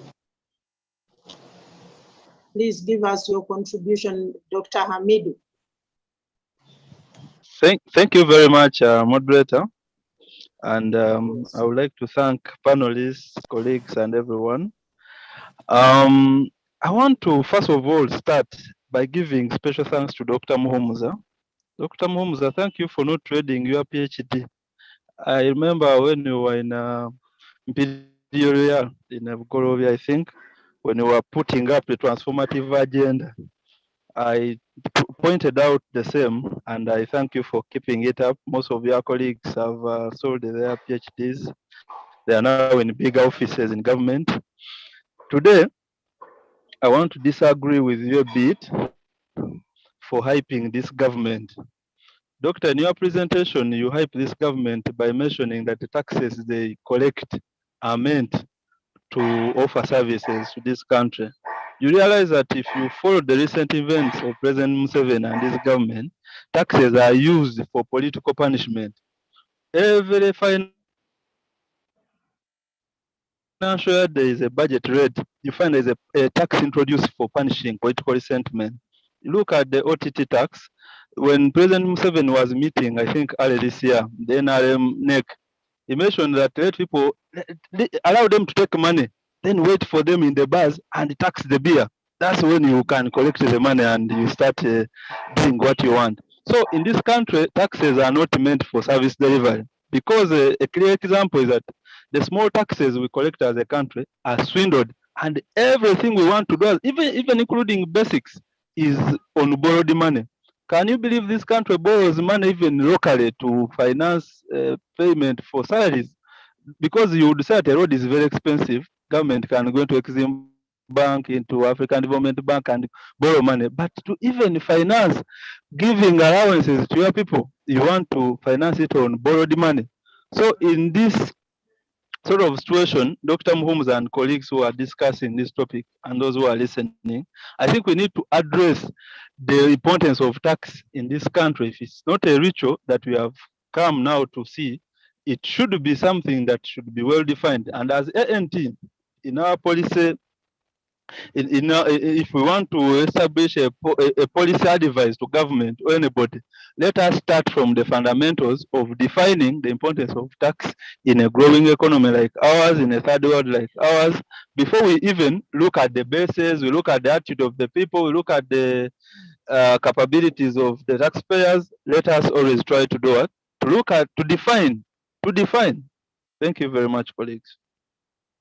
Okay, thank you so much. Now, I think we are going to ask, since we are getting running out of time, I'm going to ask Mr. Muhumuza to just respond, because there are issues that were put out, maybe clarifications that were raised, and I want to give him opportunity to respond to some of these issues, and then we shall call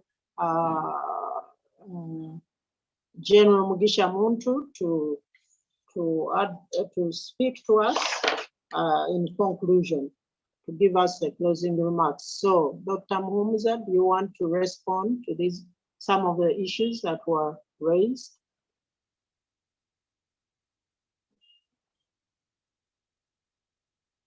Is Dr. Muhumuza still with us? Hello. Hello? Sorry, I just was distracted. You're welcome back. Yeah, but I'm around, and I think I don't have so much to say except on a few things.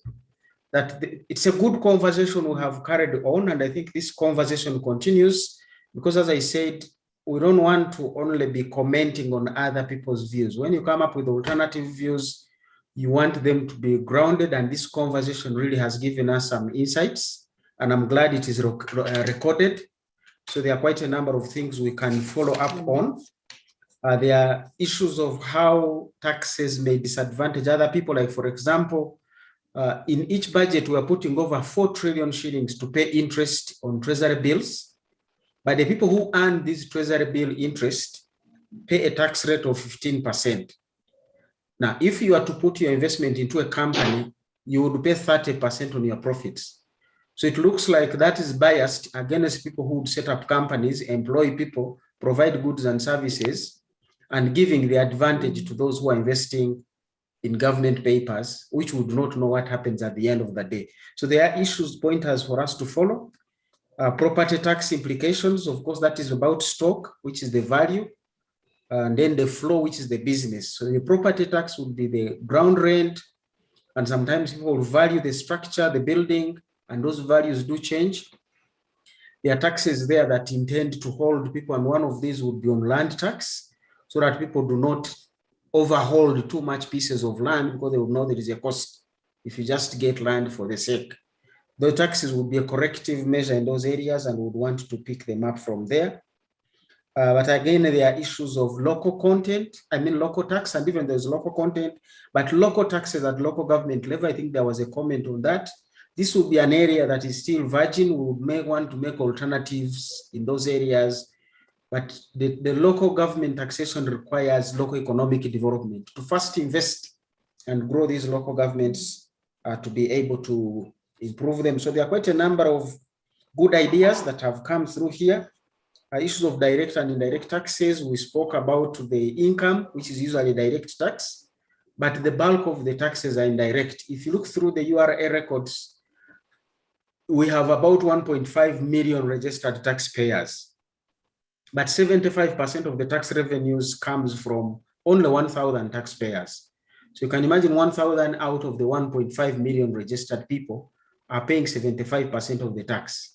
But as we said, they are not the taxpayers, they are actually the collectors, because these are indirect taxes, the VAT, the excise duties, and many other taxes. So these are only remitting.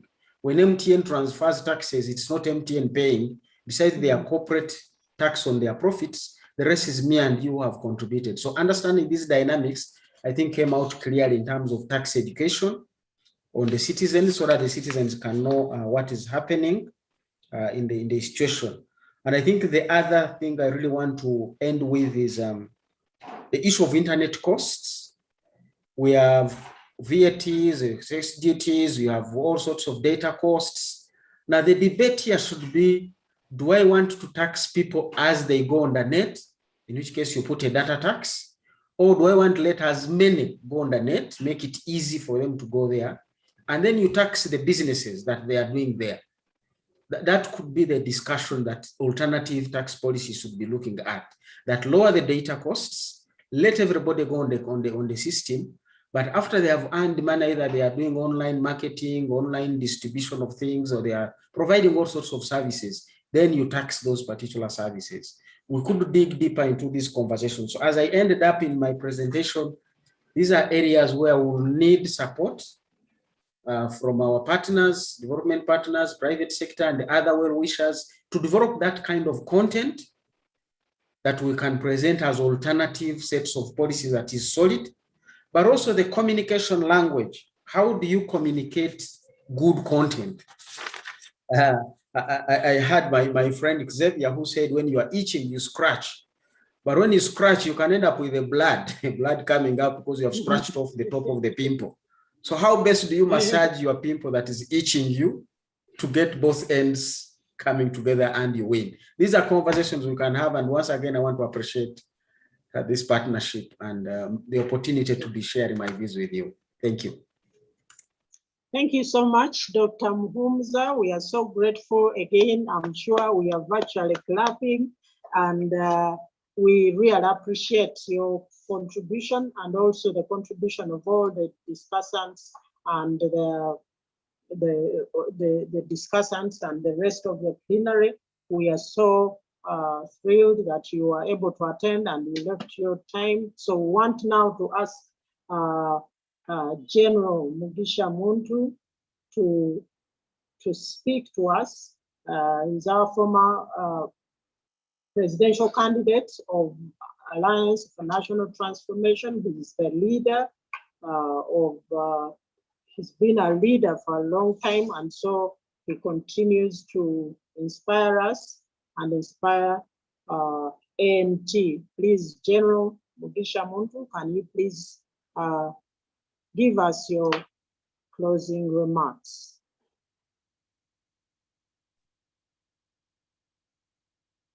Thank you, Honorable Sarah Kingi, for moderating this conference. I'd like to thank Dr. Fred Humza for accepting the invitation from our Department of Research to contribute this important topic.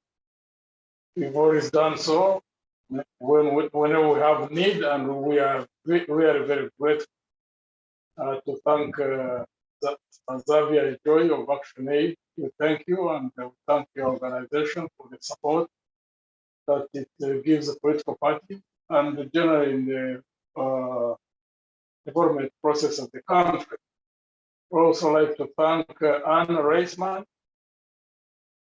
and your staff at KA Konrad Adenauer System for the support that you've given Plans for National Transformation, for the support you also give in other sectors in terms of building foundations for governance in this country. We are grateful for the efforts that you do put in. I'd like to also thank Mr. Bakar Matanda for participating as the panelist, and Rogers Senkuge, Sir Rogers Senkuge for participating. I'd also like to thank all the colleagues who made the contribution to this. To thank all the colleagues, party members, the non-party members who responded to the call and are part of this discussion. I'd like to thank Honorable Alice Alaso and Mr. Martin Okumu for kickstarting this policy dialogue process, which is intended to tackle a topic every month. Yes, and it is a very ambitious undertaking. Nevertheless, it is something that we really have to ensure that we embark on and we do fulfill.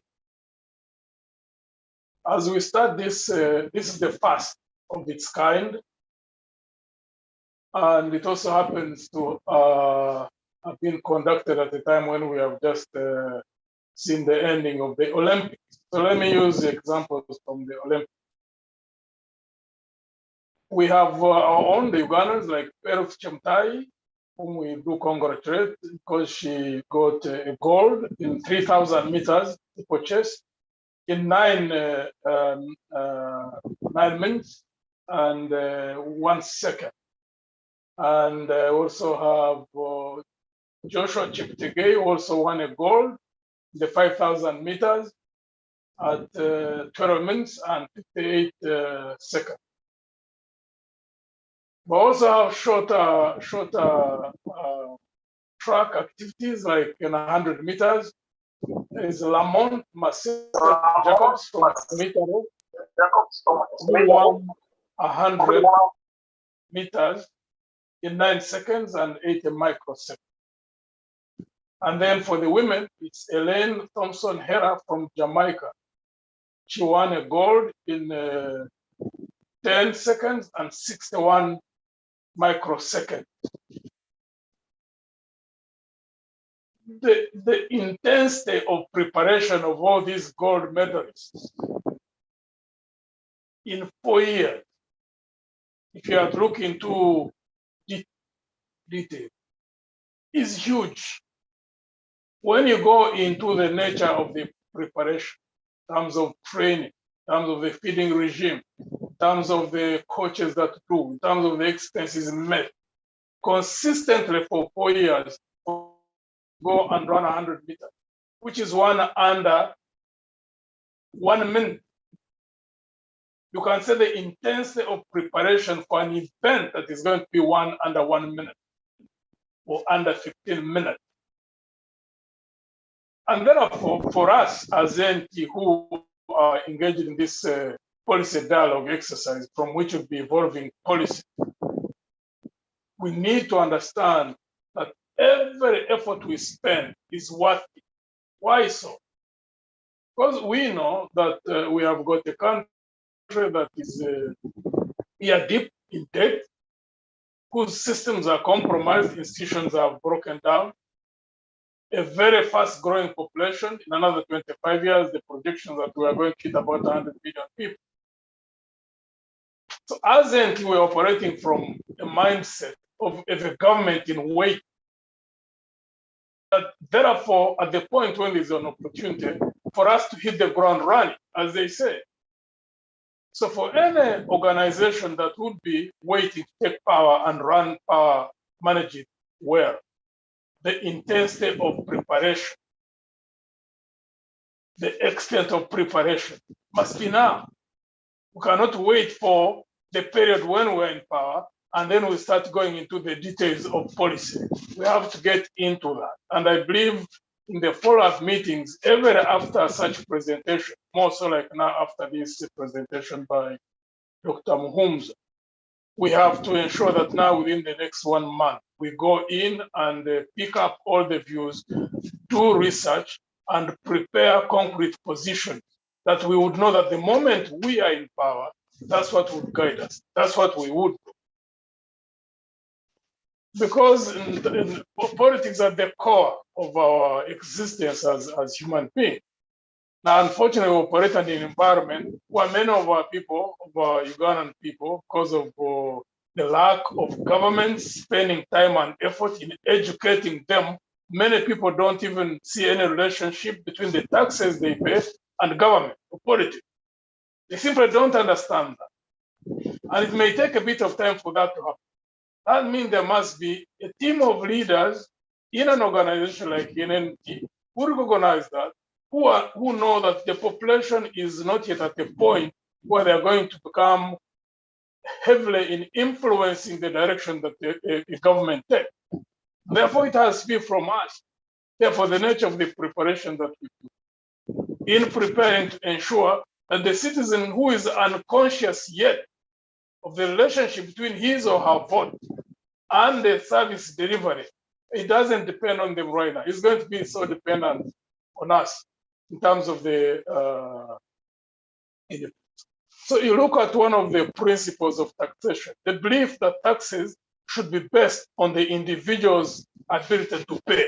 For example, how many governments, at least not in Uganda, even when they are taxing, they don't put a lot of effort in ensuring that they create an enabling environment for the individual to be able to pay, even for such a principle to be applied.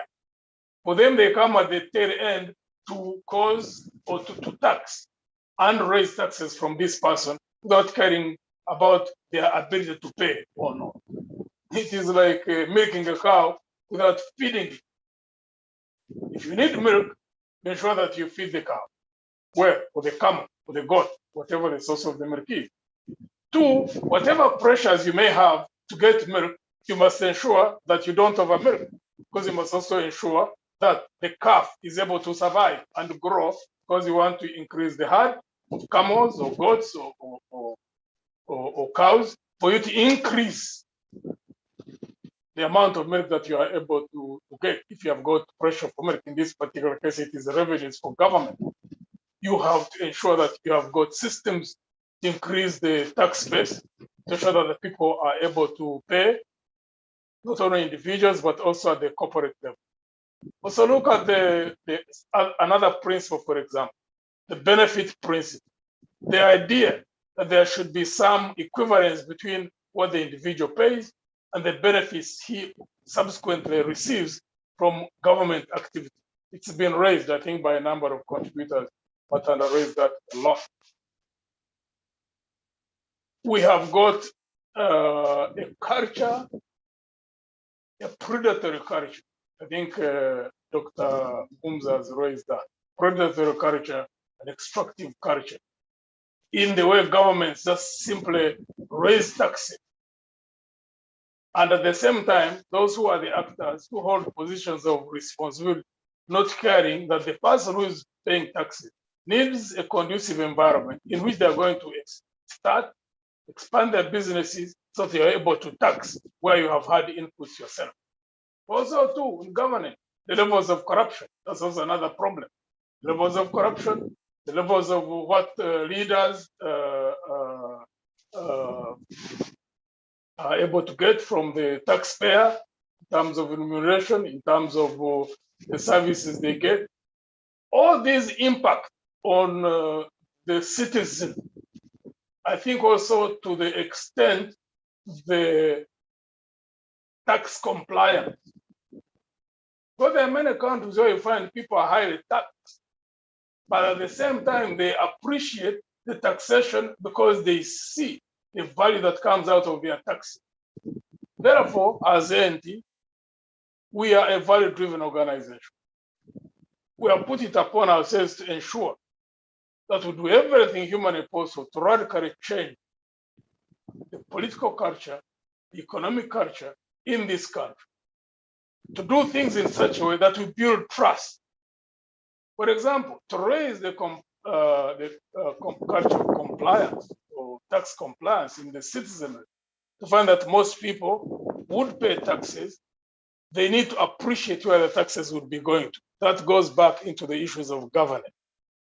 And therefore, I would like to thank all colleagues who participated in this exercise. I would like again to thank you, Dr. Muhumuza, and to ask the colleagues that will have the time, and I believe, Martin, you'll make follow-up meetings.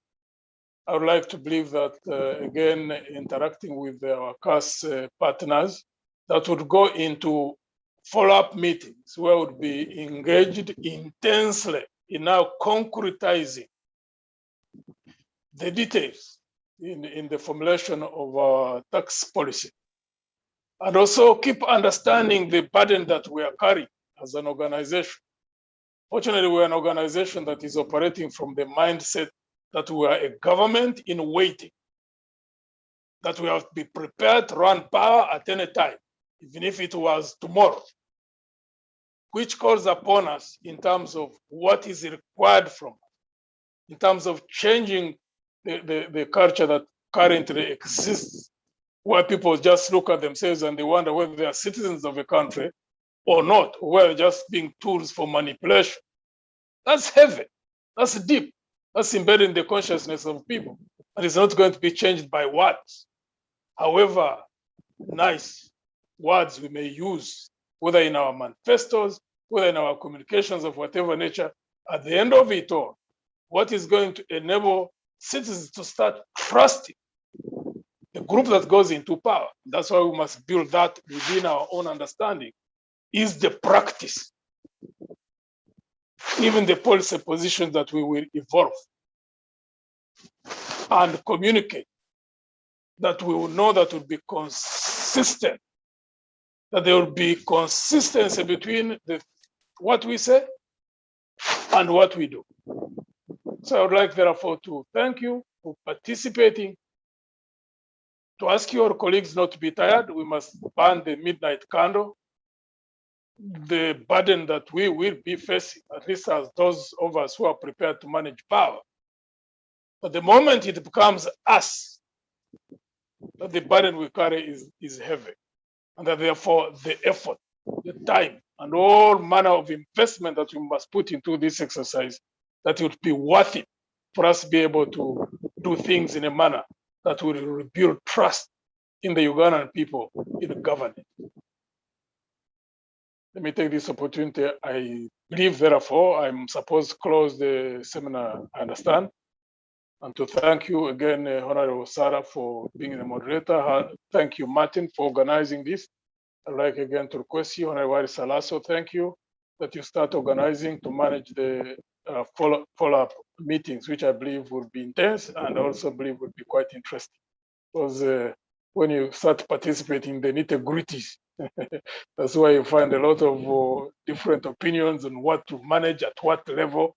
At the micro levels, a number of things can be quite interesting, you know. So I'd like to thank you again, and may God bless you all. Thank you very much, General. Thank you for those remarks, and really telling us that we need to be brace ourselves for the tougher job. And I can assure you, 10 of us are in for this for the long haul. Now, let me take the opportunity to invite Honorable Alisa Lasso. She's the acting national coordinator, ANT. She's a resilient leader. She has led us through this, through this whole program, organizing in the background and so on. But we want her to give us the blessing as we leave this place. And also to, I just want to say that the Bible says that now that you know these things, blessed are you when you do them. So we want Honorable Alisa Lasso to give us the blessing so that we will be able to do what we have pledged to do after all these big presentations, so that they don't end up on the shelf, but will be implemented and we will do what we have pledged to do. Honorable Lasso, please, can you close us with a prayer?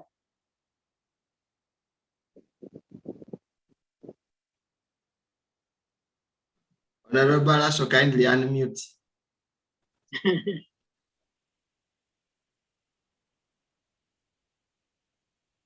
Are you there?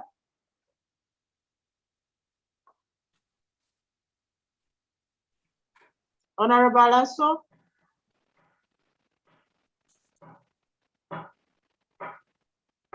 She disappeared. Honorable Lasso, we cannot hear you, although you seem not to be muted anymore. Oh. Kindly tap on the audio button and choose cellular so that you come on.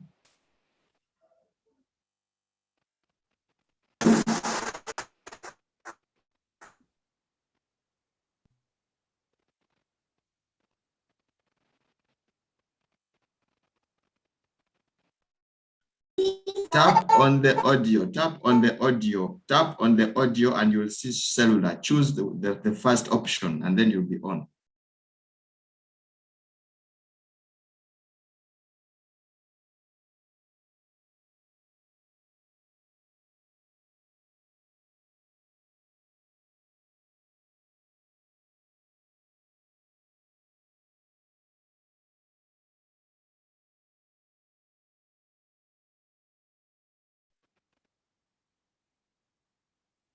Can we get a volunteer? William, do you know why she's not on? Honorable Lasso, I think it's just the matter you clicked maybe too fast. Now you seem to be muted. So if you try to unmute yourself again, then it should work.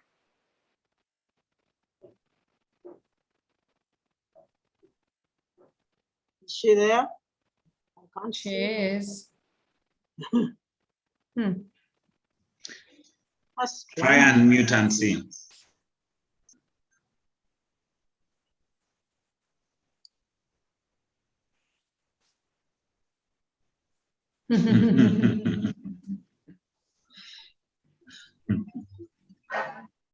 No? Can somebody from the technical moderators unmute Honorable Lasso? Maybe it's a setting. I've sent her a request to unmute, but she's not responding. But can you unmute her? Or you now, Honorable Lasso, now you're unmuted. She's not on. Oh dear. Okay, we are going to ask someone else. Please check, make sure you check also your audio or your loudspeaker, whether it is on or if not on. Just near the timing there, where the time is, to make sure that your headphones or whatever you're using is on.